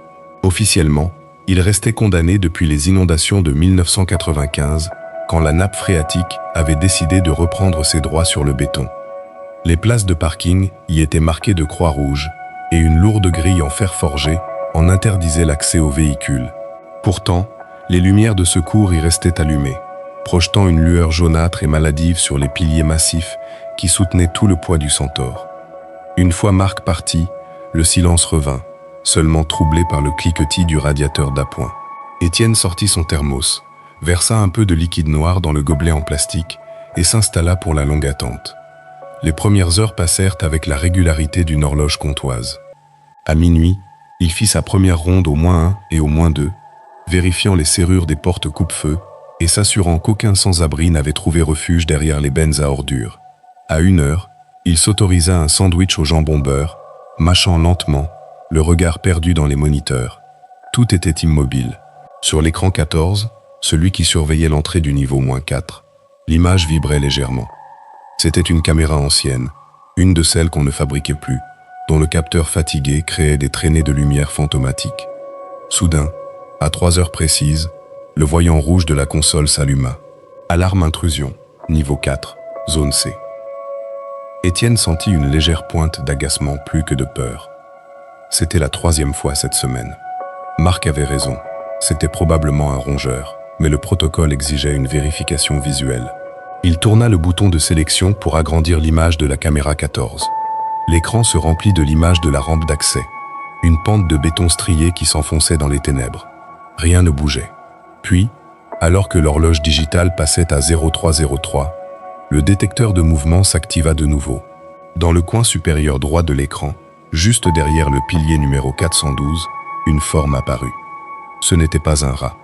C'était une silhouette humaine, fine, vêtue d'une robe blanche qui semblait irradier d'une lumière propre, trop pure pour cet environnement de cambouis et de poussière. La femme, car c'était indéniablement une femme, se tenait parfaitement immobile, le visage tourné vers le béton brut du pilier, comme si elle écoutait les murmures du bâtiment. Étienne reposa son gobelet, les mains soudain moites. Qui était cette femme? Comment avait-elle pu franchir la grille fermée à clé? Il zooma sur l'image, mais la définition était trop pauvre, le grain de la vidéo transformant les détails en une bouillie de pixels grisâtres. Elle ne bougeait pas, elle ne respirait pas, ou du moins, aucun mouvement de poitrine n'était perceptible à travers le tissu léger de sa robe. Étienne prit sa lampe torche Maglite, sa lourde ceinture de clés, et quitta la sécurité de son bocal. L'ascenseur de service, un modèle industriel dont les parois étaient couvertes de graffitis gravés à la pointe de couteau, descendit avec un gémissement métallique. Le passage du niveau 2 au niveau -3 fut marqué par une baisse sensible de la température. L'air se fit plus humide, chargé d'une odeur de terre mouillée et de calcaire. Quand les portes s'ouvrirent au -4, le silence fut total. C'était un silence différent de celui des étages supérieurs. Un silence dense, presque liquide, qui semblait peser sur les tympans. Ses pas sur le sol en résine craquelée résonnaient avec une force démesurée. Il alluma sa lampe, dont le faisceau blanc coupa l'obscurité comme un scalpel. Les flaques d'eau au sol reflétaient les néons vacillants, créant des doubles inversés du monde souterrain. Étienne avança prudemment vers la zone C, le pilier 412. Chaque ombre projetée par les colonnes de béton semblait s'étirer vers lui, se transformant en membres décharnés avant de redevenir de simples formes géométriques. Arrivé au pilier, il braqua sa lumière. Rien. L'espace était désert. Il fit le tour du pilier, inspecta les recoins sombres où des tuyaux d'évacuation ruisselaient de condensation. Il n'y avait personne. Aucune trace de pas dans la poussière fine qui recouvrait le sol. Aucun froissement de tissu. Il appela, sa voix semblant s'étouffer d'elle-même dans l'air épais. « Madame, vous m'entendez » Il n'y eut pour seule réponse que le goutte-à-goutte lointain d'une canalisation percée. Il se sentit soudain ridicule, un vieil homme chassant des fantômes de pixels dans une cave inondée. Il retourna vers l'ascenseur, pressant le pas sans vraiment se l'avouer. Une fois de retour dans le bocal, il s'assit lourdement, le cœur battant un peu trop vite. Il rembobina la séquence d'enregistrement sur le disque dur du système de surveillance. Il revit le voyant rouge, l'heure qui passait à 0303, et la femme en blanc derrière le pilier. Mais cette fois, alors qu'il regardait l'écran avec une attention dévorante, il remarqua un détail qui lui avait échappé en direct. Sur la vidéo, au moment où lui-même apparaissait dans le champ de la caméra, entrant dans la zone C avec sa lampe torche, la femme ne s'était pas enfuie. Elle s'était déplacée avec une fluidité inhumaine, restant toujours dans son angle mort, juste derrière lui. Tandis qu'Étienne, sur l'écran, inspectait le côté gauche du pilier, elle se tenait à moins de 30 cm de son dos, ses longs doigts pâles effleurant presque le tissu de son uniforme bleu marine. Elle le suivait, pas à pas, s'arrêtant quand il s'arrêtait, tournant quand il tournait. Étienne sentit un frisson glacial remonter le long de sa colonne vertébrale. Il se revit sur l'écran, seul dans l'obscurité, ignorant totalement la présence de cette créature qui semblait respirer dans son cou. La vidéo continua jusqu'au moment où il remontait dans l'ascenseur. Juste avant que les portes ne se ferment, la femme s'était approchée de la caméra 14. Pour la première fois, elle leva la tête. Ses yeux n'étaient que deux cavités sombres, dépourvues de reflets, mais sa bouche s'étira en un sourire d'une largeur impossible, révélant des dents trop nombreuses, trop pointues. Elle fixa l'objectif, comme si elle pouvait voir Étienne à travers le temps et l'espace, à travers les circuits électriques et les câbles de cuivre. Étienne coupa l'écran d'un geste brusque, le souffle court. Sa main tremblait tellement qu'il fit tomber son thermos. Le café se répandit sur le carrelage, formant une tache sombre qui ressemblait à une flaque de sang noir. Il devait appeler quelqu'un. La police? Il se moquerait de lui. Marc? Il penserait à une blague de mauvais goût. Le directeur de la sécurité? Il risquait d'être mis à la retraite anticipée pour sénilité. Il resta là, pétrifié dans sa cage de verre, tandis que les moniteurs continuaient de diffuser leurs images de parking vides. Mais le silence du Centaure avait changé. Ce n'était plus le silence d'un bâtiment endormi, c'était le silence d'un prédateur à l'affût. Il commença à entendre des bruits qui ne provenaient pas de la rue ou des canalisations. C'étaient des bruits de frottement, comme si quelque chose de léger, comme de la soie ou du papier, glissait contre les murs de béton dans le couloir juste derrière la loge. Étienne se leva, saisit sa lampe comme une arme, mais il savait au fond de lui que la lumière ne suffirait pas à repousser ce qui venait de monter du niveau 4. Il se souvint alors d'une vieille rumeur, une de ces histoires que les anciens se racontaient autour d'un verre au bistrot du coin, avant que le quartier ne soit transformé en forêt de verre et d'acier. On disait que lors du forage des fondations du Centaure, dans les années 70, les ouvriers avaient découvert une ancienne fosse commune, un vestige d'un lazaret du XVIIe siècle où l'on jetait les victimes de la peste, loin des murs de Paris. Les promoteurs, pressés par les délais et les budgets, auraient ordonné de couler le béton par-dessus, emprisonnant les os et les âmes sous des tonnes de ciment gris. Étienne n'y avait jamais cru, préférant la logique froide de l'ingénierie à la superstition paysanne. Mais aujourd'hui, le béton semblait vibrer d'une rancœur séculaire. Il regarda à nouveau les écrans. La caméra du niveau 1, celle qui montrait le couloir menant au bocal, grésillait violemment. Une forme blanche apparut au bout du couloir, floue, hésitante, puis elle se stabilisa. Elle avançait. Elle ne marchait pas, elle glissait, sa robe flottant dans un courant d'air inexistant. Étienne verrouilla la porte de la loge, une porte de sécurité renforcée qui aurait dû le protéger. Mais il savait que les barrières physiques n'avaient que peu de sens face à une entité qui habitait les murs eux-mêmes. La silhouette approchait de la vitre. Il éteignit la lumière du bocal, espérant se fondre dans l'ombre, mais la lumière des moniteurs le trahissait, projetant son profil terrifié sur le verre. La femme arriva devant la guérite. Elle posa ses mains sur la vitre. Le verre commença à geler instantanément, des fleurs de givre blanc s'étendant à partir de ses doigts. Étienne recula jusqu'au mur du fond, ses mains cherchant désespérément un interrupteur, une sortie, n'importe quoi. Le visage de la femme se colla contre la vitre. Elle n'avait pas de peau, juste une membrane translucide qui laissait deviner les os du crâne. Ses orbites vides semblaient aspirer toute la chaleur de la pièce. Elle ne cherchait pas à entrer par la force, elle attendait. Elle savait que le temps n'avait plus d'importance. Étienne ferma les yeux, priant pour que le jour se lève, pour que le premier employé de bureau arrive et rompe le charme. Mais l'horloge du bocal semblait s'être arrêtée sur 03. Les secondes ne s'écoulaient plus. Soudain, le téléphone de la loge sonna. Le cri strident de l'appareil fit sursauter Étienne. Il hésita, puis, mu par un instinct de survie absurde, décrocha le combiné. À l'autre bout, il n'y avait que le son d'un vent souterrain, un souffle froid qui semblait venir du plus profond de la terre, et une voix qui n'était qu'un murmure de sable et de poussière. « Étienne, pourquoi nous as-tu réveillés ?» La communication coupa. La femme à la vitre disparut brusquement, laissant derrière elle les traces de givre qui commençaient déjà à fondre, coulant comme des larmes le long du verre.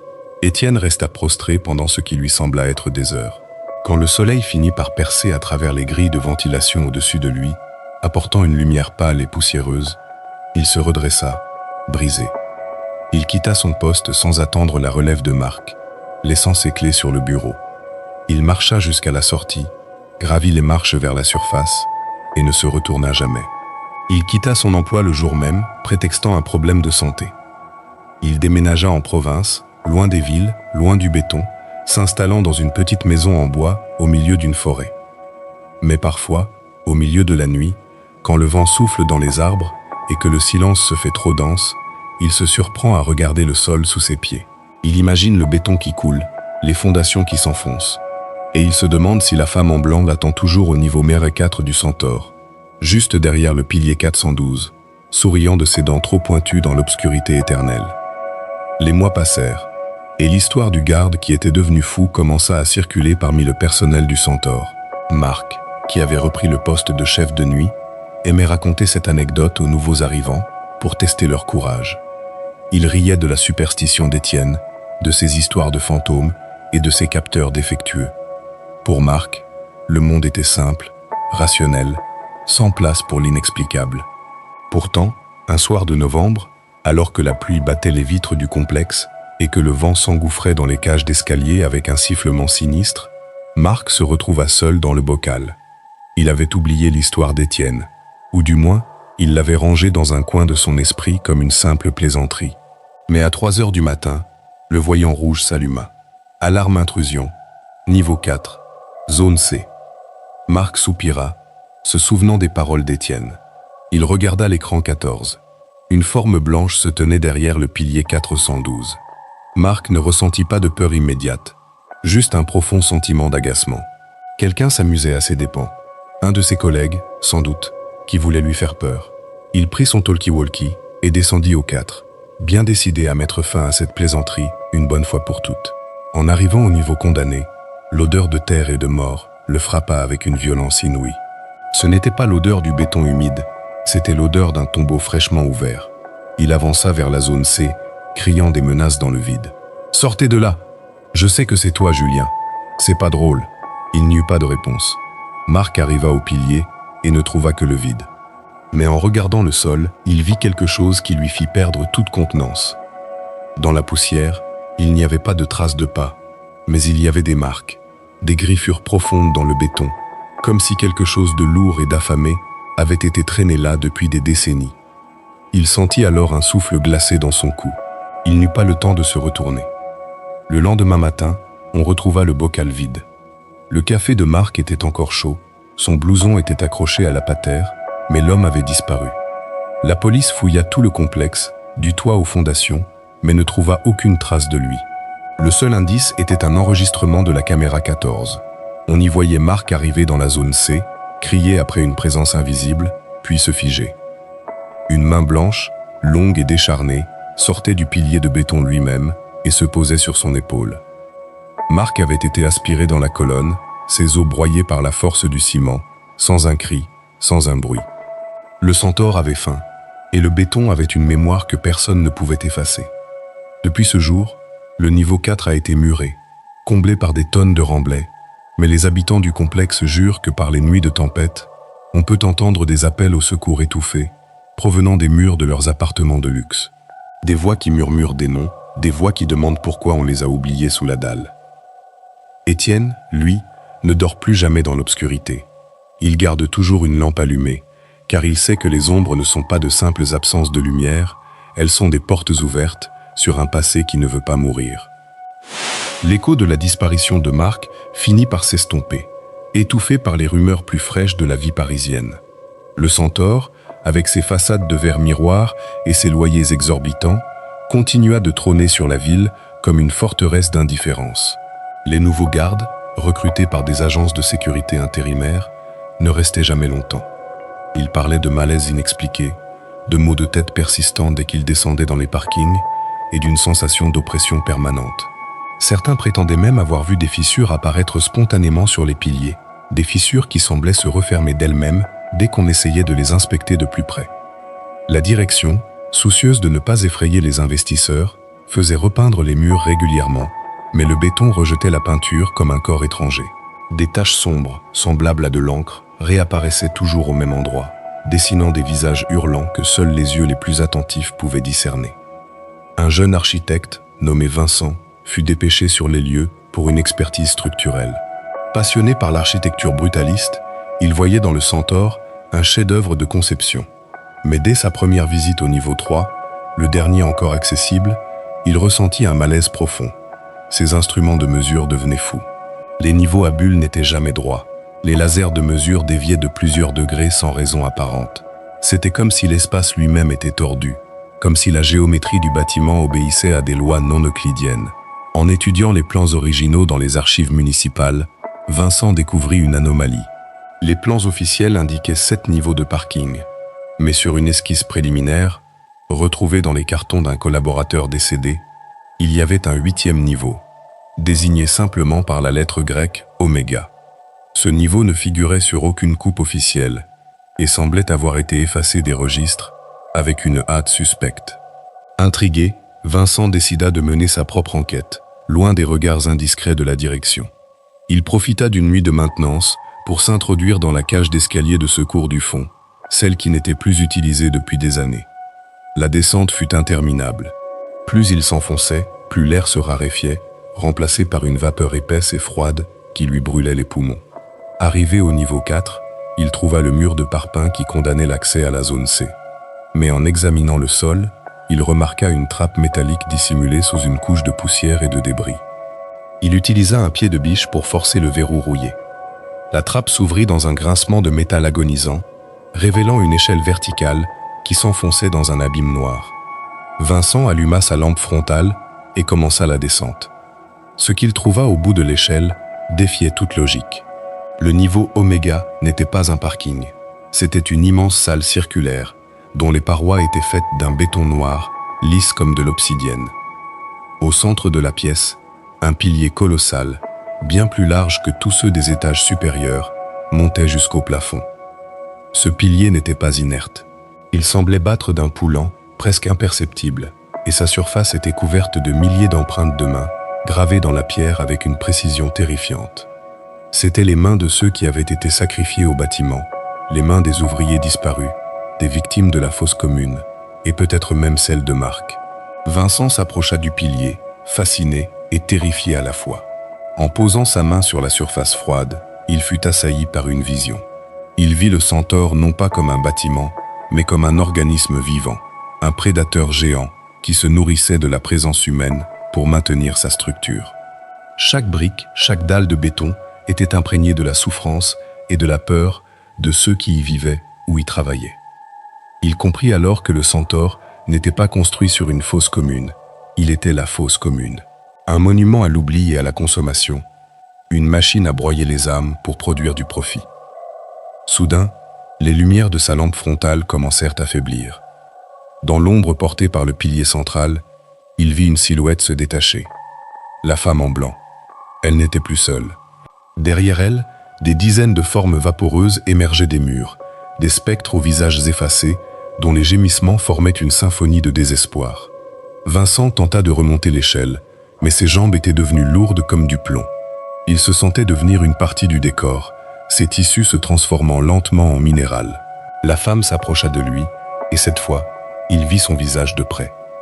Ce n'était pas un monstre, c'était une expression pure de tristesse, une mélancolie si profonde qu'elle en devenait mortelle.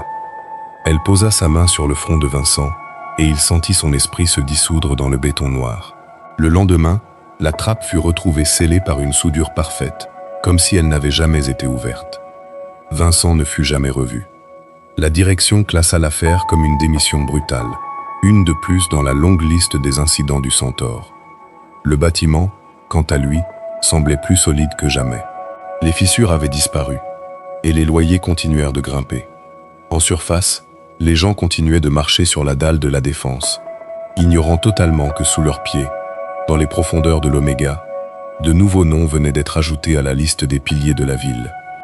Pendant ce temps, à des centaines de kilomètres de là, Étienne vivait dans sa cabane, entouré par le silence protecteur de la nature. Il croyait avoir trouvé la paix, mais le béton a une longue mémoire. Un matin, en se réveillant, il trouva sur son paillasson un petit morceau de pierre grise, lisse et froide. C'était un fragment de béton, identique à celui du centaure. Sur le fragment, une inscription était gravée, une inscription qu'il reconnut immédiatement. C'était le numéro de sa loge, le bocal. Il sut alors que la distance n'était qu'une illusion, et que le bâtiment finirait par venir le chercher, où qu'il soit. Car on n'échappe pas à ce qui nous a vus dans le noir. On ne quitte jamais vraiment le centaure. On emporte toujours un peu de son ombre avec soi. Étienne s'assit sur son porche, regarda le soleil se coucher derrière les arbres, et attendit que l'obscurité devienne, une fois de plus, une nuance plus épaisse de gris. La nuit tomba, et avec elle, le bruit des frottements reprit, non plus contre des murs de béton, mais contre les parois en bois de sa demeure, un son sec, comme des doigts de pierre cherchant une entrée. Étienne ferma les yeux, et pour la première fois depuis longtemps, il sourit. C'était un sourire de résignation, le sourire de celui qui sait que le voyage touche à sa fin. Le vent se leva, emportant avec lui le murmure d'une voix oubliée, une voix qui disait simplement « Bienvenue à la maison, Étienne ». Et dans le silence de la forêt, une nouvelle ombre s'ajouta à celle des arbres, une ombre blanche qui ne craignait plus la lumière, car elle portait en elle la nuit éternelle des souterrains. L'histoire du centaure n'est pas unique. Dans chaque grande métropole, sous chaque gratte-ciel étincelant, dorment des secrets similaires. L'architecture moderne, dans sa quête de hauteur et de puissance, oublie souvent que le sol est un réceptacle de mémoire. Les ingénieurs calculent la résistance des matériaux, la poussée des vents, mais ils oublient de calculer le poids des âmes. Parfois, le béton se lasse d'être un simple support. Il veut être le témoin, il veut être l'acteur. Et quand il commence à réclamer son dû, aucune porte blindée, aucun système de sécurité sophistiqué ne peut l'arrêter. Étienne l'avait compris trop tard, Marc l'avait appris dans la douleur, et Vincent l'avait découvert dans l'extase de la connaissance interdite. Ils font désormais tous partie de la même structure, brique invisible d'un édifice qui ne cessera jamais de grandir, alimenté par l'indifférence des vivants et la rancœur des morts. La prochaine fois que vous marcherez dans un parking souterrain, prêtez attention au bruit de vos pas. Si vous entendez un second écho, un écho qui ne correspond pas à votre rythme, ne vous retournez pas. Continuez de marcher, montez dans votre voiture et partez le plus vite possible. Car le béton vous regarde et il a toujours une place de libre, quelque part, au niveau 4. La réalité du centaure s'infiltrait désormais dans le quotidien de ceux qui n'auraient jamais dû en entendre parler. Des années après le départ d'Étienne, une journaliste d'investigation, Clara, commença à s'intéresser aux disparitions inexplicables liées au quartier de la Défense. Elle ne croyait pas aux fantômes, elle croyait aux chiffres, aux réseaux de corruption, aux erreurs humaines camouflées par de grandes entreprises. Mais plus elle creusait, plus les chiffres devenaient absurdes. Le taux de rotation du personnel de sécurité au centaure était 10 fois supérieur à la moyenne nationale. Les rapports de police mentionnaient des états de psychose collective et des fugues inexpliquées. Clara parvint à retrouver la trace d'Étienne dans sa petite maison de Corrèze. Elle s'y rendit par un après-midi pluvieux, espérant obtenir un témoignage concret, une explication rationnelle à cette série de drames. Lorsqu'elle arriva, la porte de la cabane était entr'ouverte, battue par le vent. L'intérieur était vide, mais sur la table de la cuisine, elle trouva un journal intime, le dernier vestige de la lucidité d'Étienne.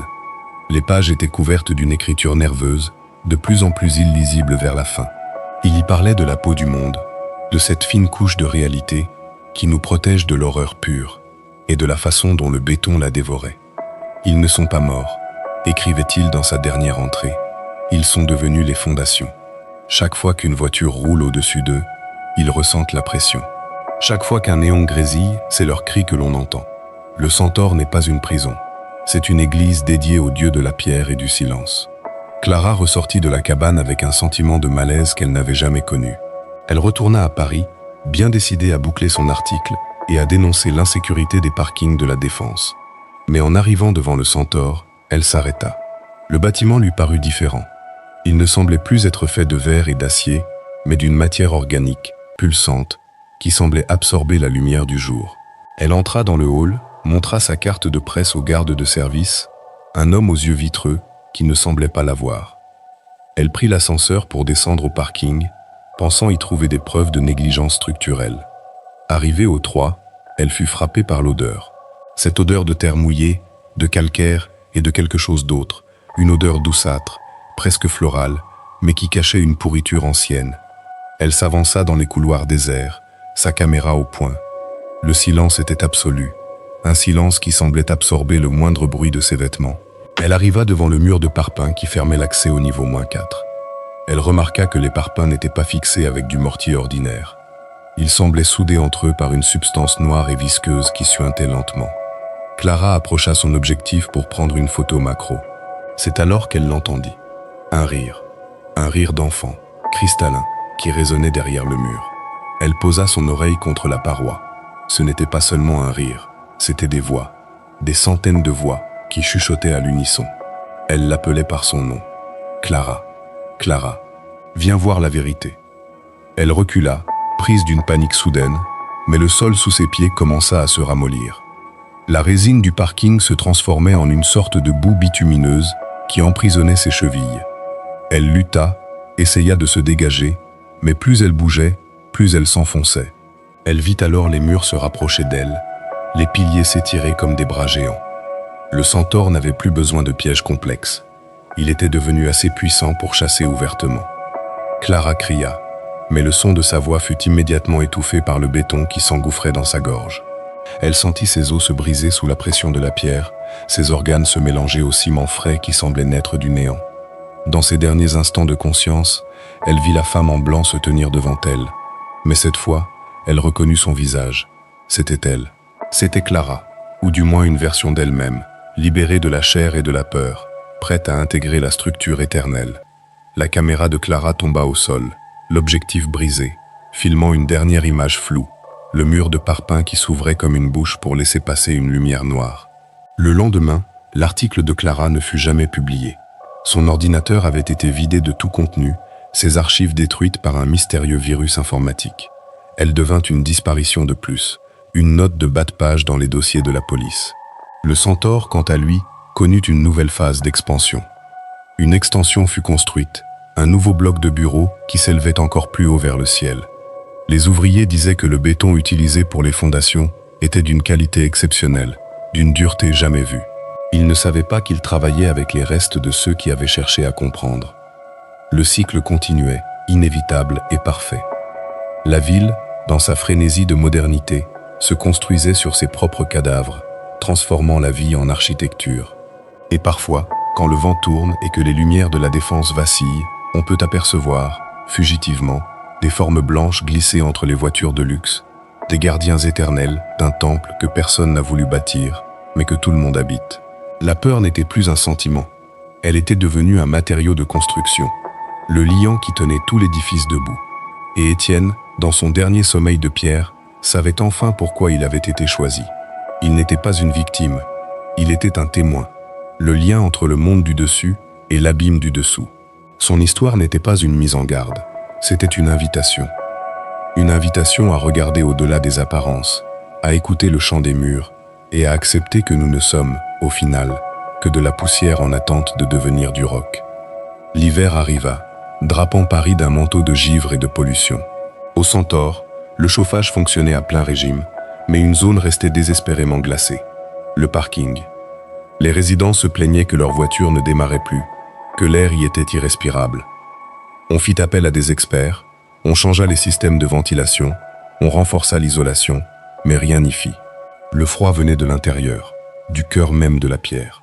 Un soir de Noël, alors que la ville était en fête, une jeune femme nommée Sophie, qui habitait au 20e étage, descendit chercher un cadeau qu'elle avait oublié dans le coffre de sa voiture. Elle ne craignait pas le parking, elle y descendait tous les jours. Mais ce soir-là, l'ascenseur ne s'arrêta pas au niveau -5. Il continua sa descente, ignorant ses pressions frénétiques sur les boutons. Il s'arrêta au -4. Les portes s'ouvrirent sur une obscurité totale, une obscurité si profonde qu'elle semblait avoir une texture. Sophie sortit son téléphone pour s'éclairer, mais la batterie se vida instantanément.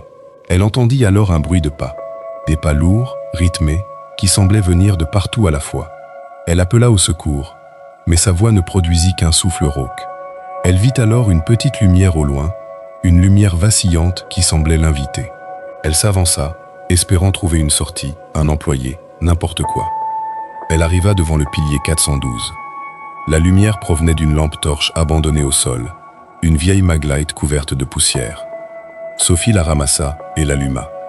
Le faisceau éclaira le mur de béton, et elle y vit des noms gravés par centaines. Étienne, Marc, Vincent, Clara, et tout en bas, encore frais, son propre nom, Sophie. Elle n'eut pas le temps de comprendre. Le béton du sol s'ouvrit sous ses pieds comme une trappe, et elle disparut dans le néant, laissant la lampe torche éclairer le vide. Le centaure ne dort jamais. Il veille sur ses habitants, il les protège du monde extérieur, il leur offre le confort et la sécurité. Mais en échange, il demande leur essence, il demande leur présence éternelle. Et chaque fois qu'un nouveau nom est gravé, le bâtiment semble s'élever d'1 millimètre, plus fier, plus fort, plus immortel. Les étoiles au-dessus de la défense peuvent bien s'éteindre, le centaure, lui, brillera toujours d'une lumière sombre, la lumière de ceux qui ont été choisis pour porter le monde sur leurs épaules de pierre. Le mystère du niveau 4 restera à jamais enfoui, caché derrière des murs de silence et d'indifférence. Et si un jour vous vous trouvez face à un grand bâtiment de béton, prenez un moment pour poser votre main sur sa paroi. Écoutez bien. Si vous entendez un battement de cœur, fuyez, car le bâtiment vient de vous remarquer, et il a déjà commencé à graver votre nom dans ses archives de poussière et de mort. La ville est un ogre de pierre, et nous ne sommes que son festin quotidien. Le centaure est son palais, et nous en sommes les piliers invisibles, les piliers d'une éternité grise qui ne connaîtra jamais de fin. Dans les bureaux de la direction de la sécurité, un nouveau dossier fut ouvert. Incident de Noël, disparition d'une résidente, cause probable, départ volontaire. Le dossier fut classé à côté de celui de Clara, de Vincent, de Marc et d'Étienne. Le directeur, un homme au visage de pierre qui ne semblait jamais dormir, regarda par la fenêtre les lumières de la ville qui scintillaient. Il savait que le centaure était satisfait, pour le moment. Mais il savait aussi que l'appétit du béton était insatiable. Il prit un stylo et commença à dessiner les plans d'une nouvelle extension. Il fallait toujours plus de place, toujours plus de fondations. Le futur de l'humanité était là, dans ces structures de béton et d'acier, dans ces ruches géantes où la vie se transformait en éternité minérale. Il sourit, un sourire qui ne touchait pas ses yeux, et murmura « Tout est sous contrôle ». Et dans les profondeurs du niveau Oméga, la femme en blanc lui répondit par un rire silencieux, un rire qui ébranla les fondations mêmes de la ville. L'histoire ne se termine jamais vraiment, elle se répète simplement, changeant de visage, mais gardant toujours la même finalité. Le béton est le maître, et nous ne sommes que ses serviteurs éphémères, destinés à devenir la pierre sur laquelle les générations futures marcheront sans savoir que sous leurs pieds, nous crions encore. Le centaure continuait de grandir, une excroissance de béton dévorant le ciel de Nanterre. À l'intérieur de ces murs, la vie semblait normale, mais c'était une normalité de façade. Une pièce de théâtre jouée pour masquer l'horreur sous-jacente. Les enfants qui jouaient dans les parcs au pied du complexe évitaient de s'approcher trop près des bouches d'aération, car ils disaient qu'on y entendait des chansons tristes, des mélodies fredonnées par des voix sans gorge. Les animaux domestiques, chiens et chats, refusaient de descendre dans les étages inférieurs, leurs poils s'hérissant à la simple vue de l'ascenseur de service. Un jour, un vieil homme qui avait connu le quartier avant la construction du Centaure s'arrêta devant le hall d'entrée. Il regarda les murs sombres, les vitres teintées, et il secoua la tête. « Ce n'est pas un immeuble », dit-il à un passant intrigué. « C'est une cicatrice sur la terre qui refuse de guérir. » On le prit pour un fou, un de ces marginaux qui hantent les parvis des grands centres d'affaires. Mais il avait raison. Le Centaure était une plaie ouverte, un trou noir dans le tissu de la réalité. Et comme tout trou noir, il aspirait tout ce qui passait à sa portée. Un soir de pluie fine, une jeune architecte stagiaire, chargée de vérifier les conduits d'évacuation, se perdit dans les dédales techniques du niveau NOAA 3. Elle suivait un plan obsolète, ses pas résonnant lugubrement sur les caillebotis métalliques. Elle arriva devant une porte qui ne figurait pas sur son plan, une porte en acier massif, dépourvue de poignées ou de serrure. Curieuse, elle posa sa main sur le métal, et la porte s'ouvrit sans un bruit, comme si elle l'attendait. Derrière, il n'y avait pas de conduit, pas de tuyau, seulement un long couloir qui semblait s'enfoncer sous la scène. Les murs étaient tapissés de photographies, des milliers de portraits de personnes disparues, dont certains remontaient au début du complexe. Elle reconnut des visages qu'elle avait vus aux informations, des collègues qu'elle croyait avoir démissionnés, et même des visages qui lui semblaient étrangement familiers, comme des reflets déformés d'elle-même. Au bout du couloir, une pièce circulaire l'attendait. Au centre, un bureau en béton, et derrière le bureau, la silhouette d'Étienne. Mais ce n'était plus l'Étienne qu'elle avait entendu décrire dans les histoires de Marc. C'était une créature faite de sédiments et de calcaire, dont les yeux étaient des perles de quartz brillant dans la pénombre. Il lui tendit un formulaire, un simple papier qui demandait « Acceptez-vous de servir la structure ?» La stagiaire, paralysée par la terreur, ne put que hocher la tête. Étienne lui tendit alors un stylo de pierre et elle signa son nom en bas de la page. À l'instant où l'encre toucha le papier, elle sentit son sang se figer, ses pensées s'aligner sur les ondes de choc sismique de la ville. Elle n'était plus une stagiaire, elle était devenue l'archiviste du Centaure, la gardienne des mémoires perdues. Elle s'assit à son bureau, ouvrit un tiroir rempli de clés rouillées et commença son travail. Elle devait classer les souvenirs, ranger l'écrit par ordre alphabétique, s'assurer que chaque sacrifice était dûment enregistré. Elle ne ressentait plus de peur, seulement une profonde satisfaction, celle d'être enfin à sa place, une pièce indispensable d'une machine parfaite. Dehors, la vie continuait. Les gens couraient après le temps, après l'argent, ignorant que sous leurs pieds, une bureaucratie de l'ombre veillait sur leur éternité. Le Centaure était désormais complet. Il avait ses ouvriers, ses gardiens, ses archivistes et ses victimes. Il était devenu une ville dans la ville, une entité autonome qui n'avait plus besoin de l'extérieur pour subsister. Et chaque soir, à 3 heures du matin, le voyant rouge du niveau 4 s'allumait, non plus pour signaler une intrusion, mais pour célébrer une nouvelle naissance. La femme en blanc, l'archiviste, le garde et les autres se réunissaient autour du pilier central de l'Oméga, formant une ronde de silence sous les tonnes de béton. Ils chantaient la gloire de la pierre, la beauté de l'immobilité et l'éternité de la structure. Leur chant ne parvenait pas à la surface, mais il faisait vibrer les fondations de Paris, un rappel constant que tout ce que l'homme construit finit par le posséder. Le temps n'avait plus cours dans les profondeurs. Les années se fondaient en siècles, les saisons en simples variations de température dans les circuits de climatisation.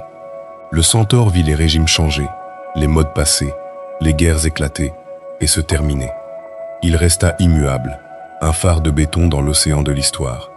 Et quand enfin la ville de surface tomba en ruine, abandonnée par une humanité en fuite, le Centaure resta debout. Ses murs de verre s'étaient brisés, ses bureaux étaient vides, mais son cœur de béton continuait de battre. Il était devenu un monument solitaire, une tombe géante au milieu d'un désert de poussière.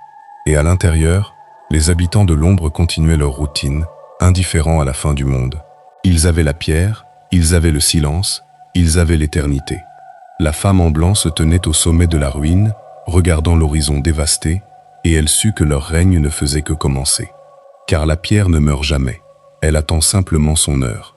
Et dans le silence final de la terre, on n'entendit plus que le battement régulier du Centaure, un cœur de béton battant pour personne, dans l'obscurité parfaite d'un monde qui était enfin devenu ce qu'il avait toujours aspiré à être, une structure sans faille, un rêve de minéral réalisé au-delà de toute espérance. L'écho du dernier battement se propagea dans le vide, résonnant à travers les couloirs déserts du parking. Le niveau -4, autrefois si redouté, était désormais le sanctuaire final, l'endroit où tout avait commencé et où tout s'achevait. Les piliers de béton, dépouillés de leur peinture et de leur crépi, montraient leur véritable nature. Des os de terre solidifiés par la volonté humaine. Étienne, Marc, Vincent, Clara, Sophie et tous les autres n'étaient plus des noms ou des souvenirs. Ils étaient la substance même de l'édifice. Leur conscience s'était fondue dans le réseau complexe de fibres et de granulats, créant une intelligence collective, une mémoire globale qui englobait toute l'histoire de la construction. Ils se souvenaient du premier coup de pioche, du bruit des bétonnières, de la fierté des ingénieurs et de la peur des ouvriers. Ils étaient le Centaure, et le Centaure était eux. Dans ce nouvel état d'existence, la souffrance avait disparu, remplacée par une stase parfaite, une harmonie minérale qui ne connaissait ni le désir ni le regret. La femme en blanc, qui avait été le premier catalyseur, le premier esprit à se fondre dans la pierre, se tenait au centre de l'Oméga, telle une reine de poussière. Elle n'était plus une menace, elle était la gardienne de cet équilibre. Autour d'elle, les ombres s'étaient stabilisées, formant une cour de spectres silencieux qui veillaient sur le silence du monde. Rien ne bougeait plus, rien ne changeait. C'était la fin de tout mouvement, la victoire de l'inerte sur le vivant. Pourtant, dans un recoin oublié du niveau -2, une petite fleur parvint à percer une fissure dans le béton. Une minuscule pousse verte, nourrie par une goutte d'eau de pluie qui s'était infiltrée à travers les ruines du toit. Elle cherchait la lumière, même si le soleil était voilé par des nuages de cendres depuis des décennies. La fleur commença à s'épanouir, ses racines délicates s'enfonçant dans la structure solide. Au contact de la vie, le béton frémit. Un frisson parcourut tout le bâtiment, de l'Oméga jusqu'au sommet de la tour. Les consciences endormies s'agitèrent, troublées par cette intrusion d'énergie biologique. La femme en blanc s'approcha de la fleur. Elle leva sa main de pierre pour l'écraser, pour préserver la pureté de la stase. Mais elle s'arrêta. Elle vit dans la fragilité de la plante une beauté qu'elle avait oubliée, une réminiscence de ce que signifiait être vivant, de ce que signifiait changer, grandir et mourir. Une larme de givre coula sur sa joue translucide. Elle laissa la fleur vivre, et lentement, le centaure commença à se transformer. Les fissures se multiplièrent, non plus comme des signes de faiblesse, mais comme des ouvertures sur la vie. La mousse envahit les parkings, les arbres s'enracinèrent dans les bureaux, et le bâtiment de béton devint une montagne verte, une colline de vie émergeant des ruines de la civilisation. Les esprits emprisonnés trouvèrent enfin leur libération, non pas dans le néant, mais dans le cycle éternel de la nature. Ils n'étaient plus les esclaves de la pierre, ils en étaient les nourriciers. Le centaure avait cessé d'être une prison pour devenir un berceau. L'horreur s'était dissoute dans la verdure, et le silence de mort avait laissé place au murmure des feuilles dans le vent. L'histoire d'Étienne et de la femme en blanc se terminait là, dans l'étreinte douce de la terre qui reprenait ses droits, prouvant que même le béton le plus dur finit par céder devant la force invincible d'une simple petite fleur cherchant la lumière. C'est ainsi que le centaure, jadis symbole de la démesure humaine et de l'oppression urbaine, devint le point de départ d'un nouveau monde.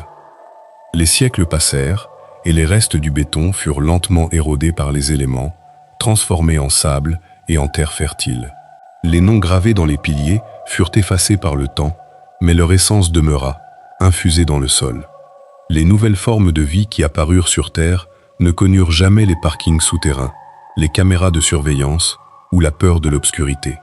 Pour elles, le site du Centaure était simplement une forêt luxuriante, un lieu de paix et d'abondance. Mais parfois, au plus profond de la terre, on peut encore trouver des morceaux de pierre noire, lisses et froids, qui conservent la chaleur de ceux qui y ont vécu. Et si l'on pose son oreille contre le sol, on n'entend plus de cris ou de rires démoniaques, mais un souffle apaisé, le sommeil tranquille d'une humanité qui a enfin trouvé son repos, loin du béton et des ombres, dans la clarté d'un nouveau matin. La mémoire du mal s'était effacée, laissant place à une éternité de douceur, une réconciliation finale entre l'homme, sa création et la nature souveraine. L'ombre de la femme en blanc s'était évaporée sous les rayons d'un soleil nouveau, et le niveau Oméga n'était plus qu'un souvenir enfoui sous des couches de vie nouvelles. La boucle était bouclée, le voyage terminé, et le silence était enfin, véritablement, d'or. Le récit de cette métamorphose se transmit non plus par des mots, mais par le murmure des rivières qui coulaient désormais là où se trouvaient les rampes d'accès. Les sédiments de béton servaient de lit aux eaux claires, filtrant les impuretés et offrant un refuge aux créatures aquatiques. Chaque pierre racontait une transformation, chaque feuille une résurrection. Les âmes d'autrefois, jadis figées dans l'effroi, étaient devenues des souffles de vent, des bruissements de sous-bois, participant à la symphonie universelle. Étienne n'était plus un vieux garde fatigué, il était la force qui faisait ployer les roseaux. Marc n'était plus un jeune homme cynique, il était l'éclat de l'écume sur les cascades. La transition était totale, absolue, une alchimie spirituelle qui avait transmuté le plomb du béton en l'or de la vie. Le centaure avait rempli son ultime mission, servir de terreau à une existence plus vaste, plus libre, libérée des chaînes de la matière et des angoisses de la finitude. Et dans cette clarté nouvelle, il n'y avait plus de place pour la peur, car la mort elle-même avait été reconnue pour ce qu'elle est, une simple porte, un passage vers une autre forme de lumière. La forêt prospérait, immense et sereine, gardienne d'un passé oublié, qui n'avait plus le pouvoir de nuire, seulement celui de nourrir la promesse d'un futur radieux. Et le monde, libéré de ses architectures de pierre, respira enfin, d'un souffle long et paisible, dans l'immensité du temps retrouvé.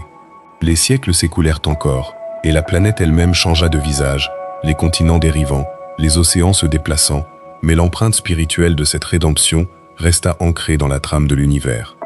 Le centaure n'était plus qu'une légende cosmique, un écho lointain d'une époque où l'humanité cherchait sa place dans le béton.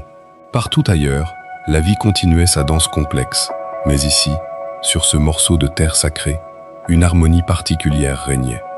Les êtres qui y passaient ressentaient une force tranquille, une sagesse émanant du sol, comme si la terre elle-même avait appris de ses erreurs passées. La femme en blanc était devenue une figure mythique, une déesse de la transformation, célébrée non plus par la peur, mais par la gratitude. Elle était celle qui avait permis le passage de l'ombre à la lumière, du minéral au vivant. Sa robe blanche était désormais le reflet de la neige sur les sommets, sa chevelure la brume matinale sur les lacs. Tout était lié, tout était un, dans une unité parfaite que rien ne pourrait plus briser. L'histoire du centaure était le témoignage ultime que même au cœur des ténèbres les plus denses, une étincelle de vie peut toujours jaillir et tout transformer. Et c'est sur cette note d'espoir universel que le récit se clôt, laissant la place au silence sacré d'une création enfin accomplie, où chaque pierre, chaque âme, chaque souffle a trouvé sa juste place dans le grand cycle de l'éternité. Plus aucune trace de l'ancien parking ne subsistait, même dans les profondeurs géologiques.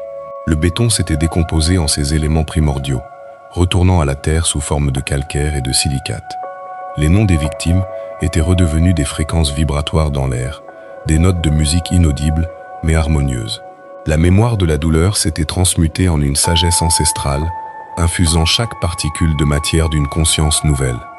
Le lieu autrefois maudit était devenu un centre de guérison, un point nodal où l'énergie de la terre se concentrait pour revitaliser tout ce qui l'approchait. Les grands arbres qui y poussaient avaient des feuilles qui semblaient d'argent la nuit, captant la lumière des étoiles pour la redistribuer aux racines profondes. C'était un jardin d'Éden retrouvé, né des cendres d'une dystopie oubliée. Le temps lui-même semblait ralentir en ce lieu, offrant une pause bienvenue dans la course effrénée du cosmos. La paix était profonde, inaltérable, un océan de tranquillité sur lequel flottait la conscience libérée de ceux qui avaient autrefois souffert. L'histoire s'achevait dans un sourire de lumière, un dernier clin d'œil de la destinée qui avait su transformer le pire des cauchemars en le plus beau des rêves. Et dans ce rêve, nous étions tous présents, unis dans la même danse de vie, éternelle et serein, sous le regard bienveillant d'une terre qui nous aimait enfin pour ce que nous étions, ses enfants, ses gardiens et ses amants. Le vent portait désormais le parfum des fleurs sauvages, là où l'on sentait autrefois l'huile de moteur. Les grottes naturelles qui s'étaient formées dans les cavités souterraines étaient tapissées de cristaux étincelants, restes transmutés des anciens moniteurs de surveillance. Chaque cristal conservait une image, non plus d'horreur, mais de beauté. Un coucher de soleil, le sourire d'un enfant, le vol d'un oiseau. Ces images étaient projetées sur les parois par la lumière naturelle qui s'infiltrait de la surface, créant un spectacle de lumière permanent pour les êtres de la forêt. Étienne, dont l'âme s'était fondue dans le quartz, veillait sur ces images, s'assurant que la mémoire de la beauté ne se perde jamais. Marc, lui, était devenu le chant de la cascade qui tombait dans le lac souterrain, une mélodie joyeuse qui lavait les cœurs de toute tristesse. La rédemption était totale, une œuvre d'art vivante sculptée par le temps et l'amour. Le centaure était mort, vive la vie. Et dans cette affirmation finale, l'univers tout entier sembla acquiescer, envoyant une pluie d'étoiles filantes sur le site sacré, comme pour sceller pour l'éternité ce pacte de paix et de lumière. La nuit n'était plus grise, elle était un velours bleu piqué de diamants, une promesse de repos et de renouveau pour tous les êtres. Le voyage était fini, le port était atteint, et la lumière brillait, éternelle et pure, au cœur de toute chose. La splendeur de cet aboutissement ne s'altéra jamais. Au contraire, elle semblait s'intensifier avec chaque cycle de la Lune, chaque révolution de la Terre. Les générations de vivants qui se succédèrent apprirent à respecter ce lieu comme la source même de leur existence. Ils y venaient pour méditer, pour se souvenir de l'importance de la fragilité pour apprendre que la force réside dans la souplesse et non dans la dureté. Les légendes racontaient qu'au cœur de la forêt, on pouvait parfois apercevoir deux silhouettes marchant main dans la main, un vieil homme à la démarche paisible et une femme d'une blancheur éblouissante. Ils ne faisaient pas peur, ils inspiraient le respect et la dévotion. Ils étaient les ancêtres, les pionniers de la nouvelle ère, ceux qui avaient traversé l'enfer pour nous offrir le paradis. Leur présence était une bénédiction, un rappel constant que rien n'est jamais perdu, que tout peut être sauvé. Et c'est sur cette vision de grâce et de sérénité que l'écho du centaure s'éteint définitivement, laissant la place à une chanson de joie qui ne cessera jamais de retentir dans le cœur de la terre. Le béton s'est tu, la vie chante, et l'éternité nous attend, les bras ouverts, dans la douceur d'un monde enfin réconcilié avec lui-même. Tout est là, tout est bien, maintenant et pour toujours. Le dernier fragment de béton se désintégra en une poussière si fine qu'elle devint invisible à l'œil nu, se mêlant à l'air pour devenir une partie du souffle même de la planète. Cette poussière portait en elle le code génétique de la résilience, une force invisible qui protégeait désormais la Terre contre toute velléité de retour à l'obscurité. Chaque créature qui respirait cet air recevait une part de cette sagesse, un instinct de préservation de la vie qui rendait impossible toute nouvelle construction de haine ou d'indifférence. La leçon du centaure avait été apprise à un prix immense, mais elle était désormais gravée dans la structure même de la réalité.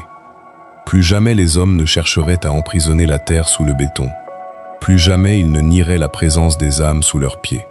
La communion était parfaite, un équilibre dynamique entre le passé et le futur, entre l'ombre et la lumière.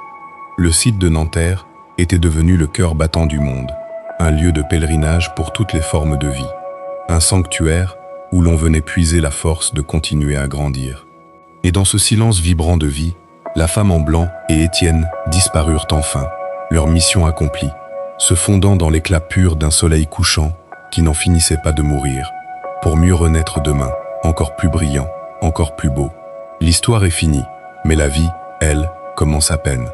Elle se déploie en vagues infinies de couleurs et de sons, une symphonie de liberté qui remplit l'espace et le temps.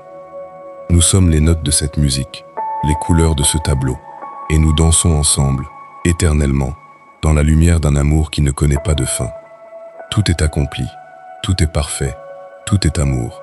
Et le silence, enfin, est devenu une plénitude absolue. Un chant de gratitude qui s'élève vers les étoiles, portant avec lui le souvenir d'un bâtiment de béton qui, en mourant, nous a appris à vivre. La paix soit avec nous tous, dans l'éternité radieuse de ce monde nouveau. La fin est un commencement, le noir est une lumière, et nous sommes, enfin, libres. Toujours.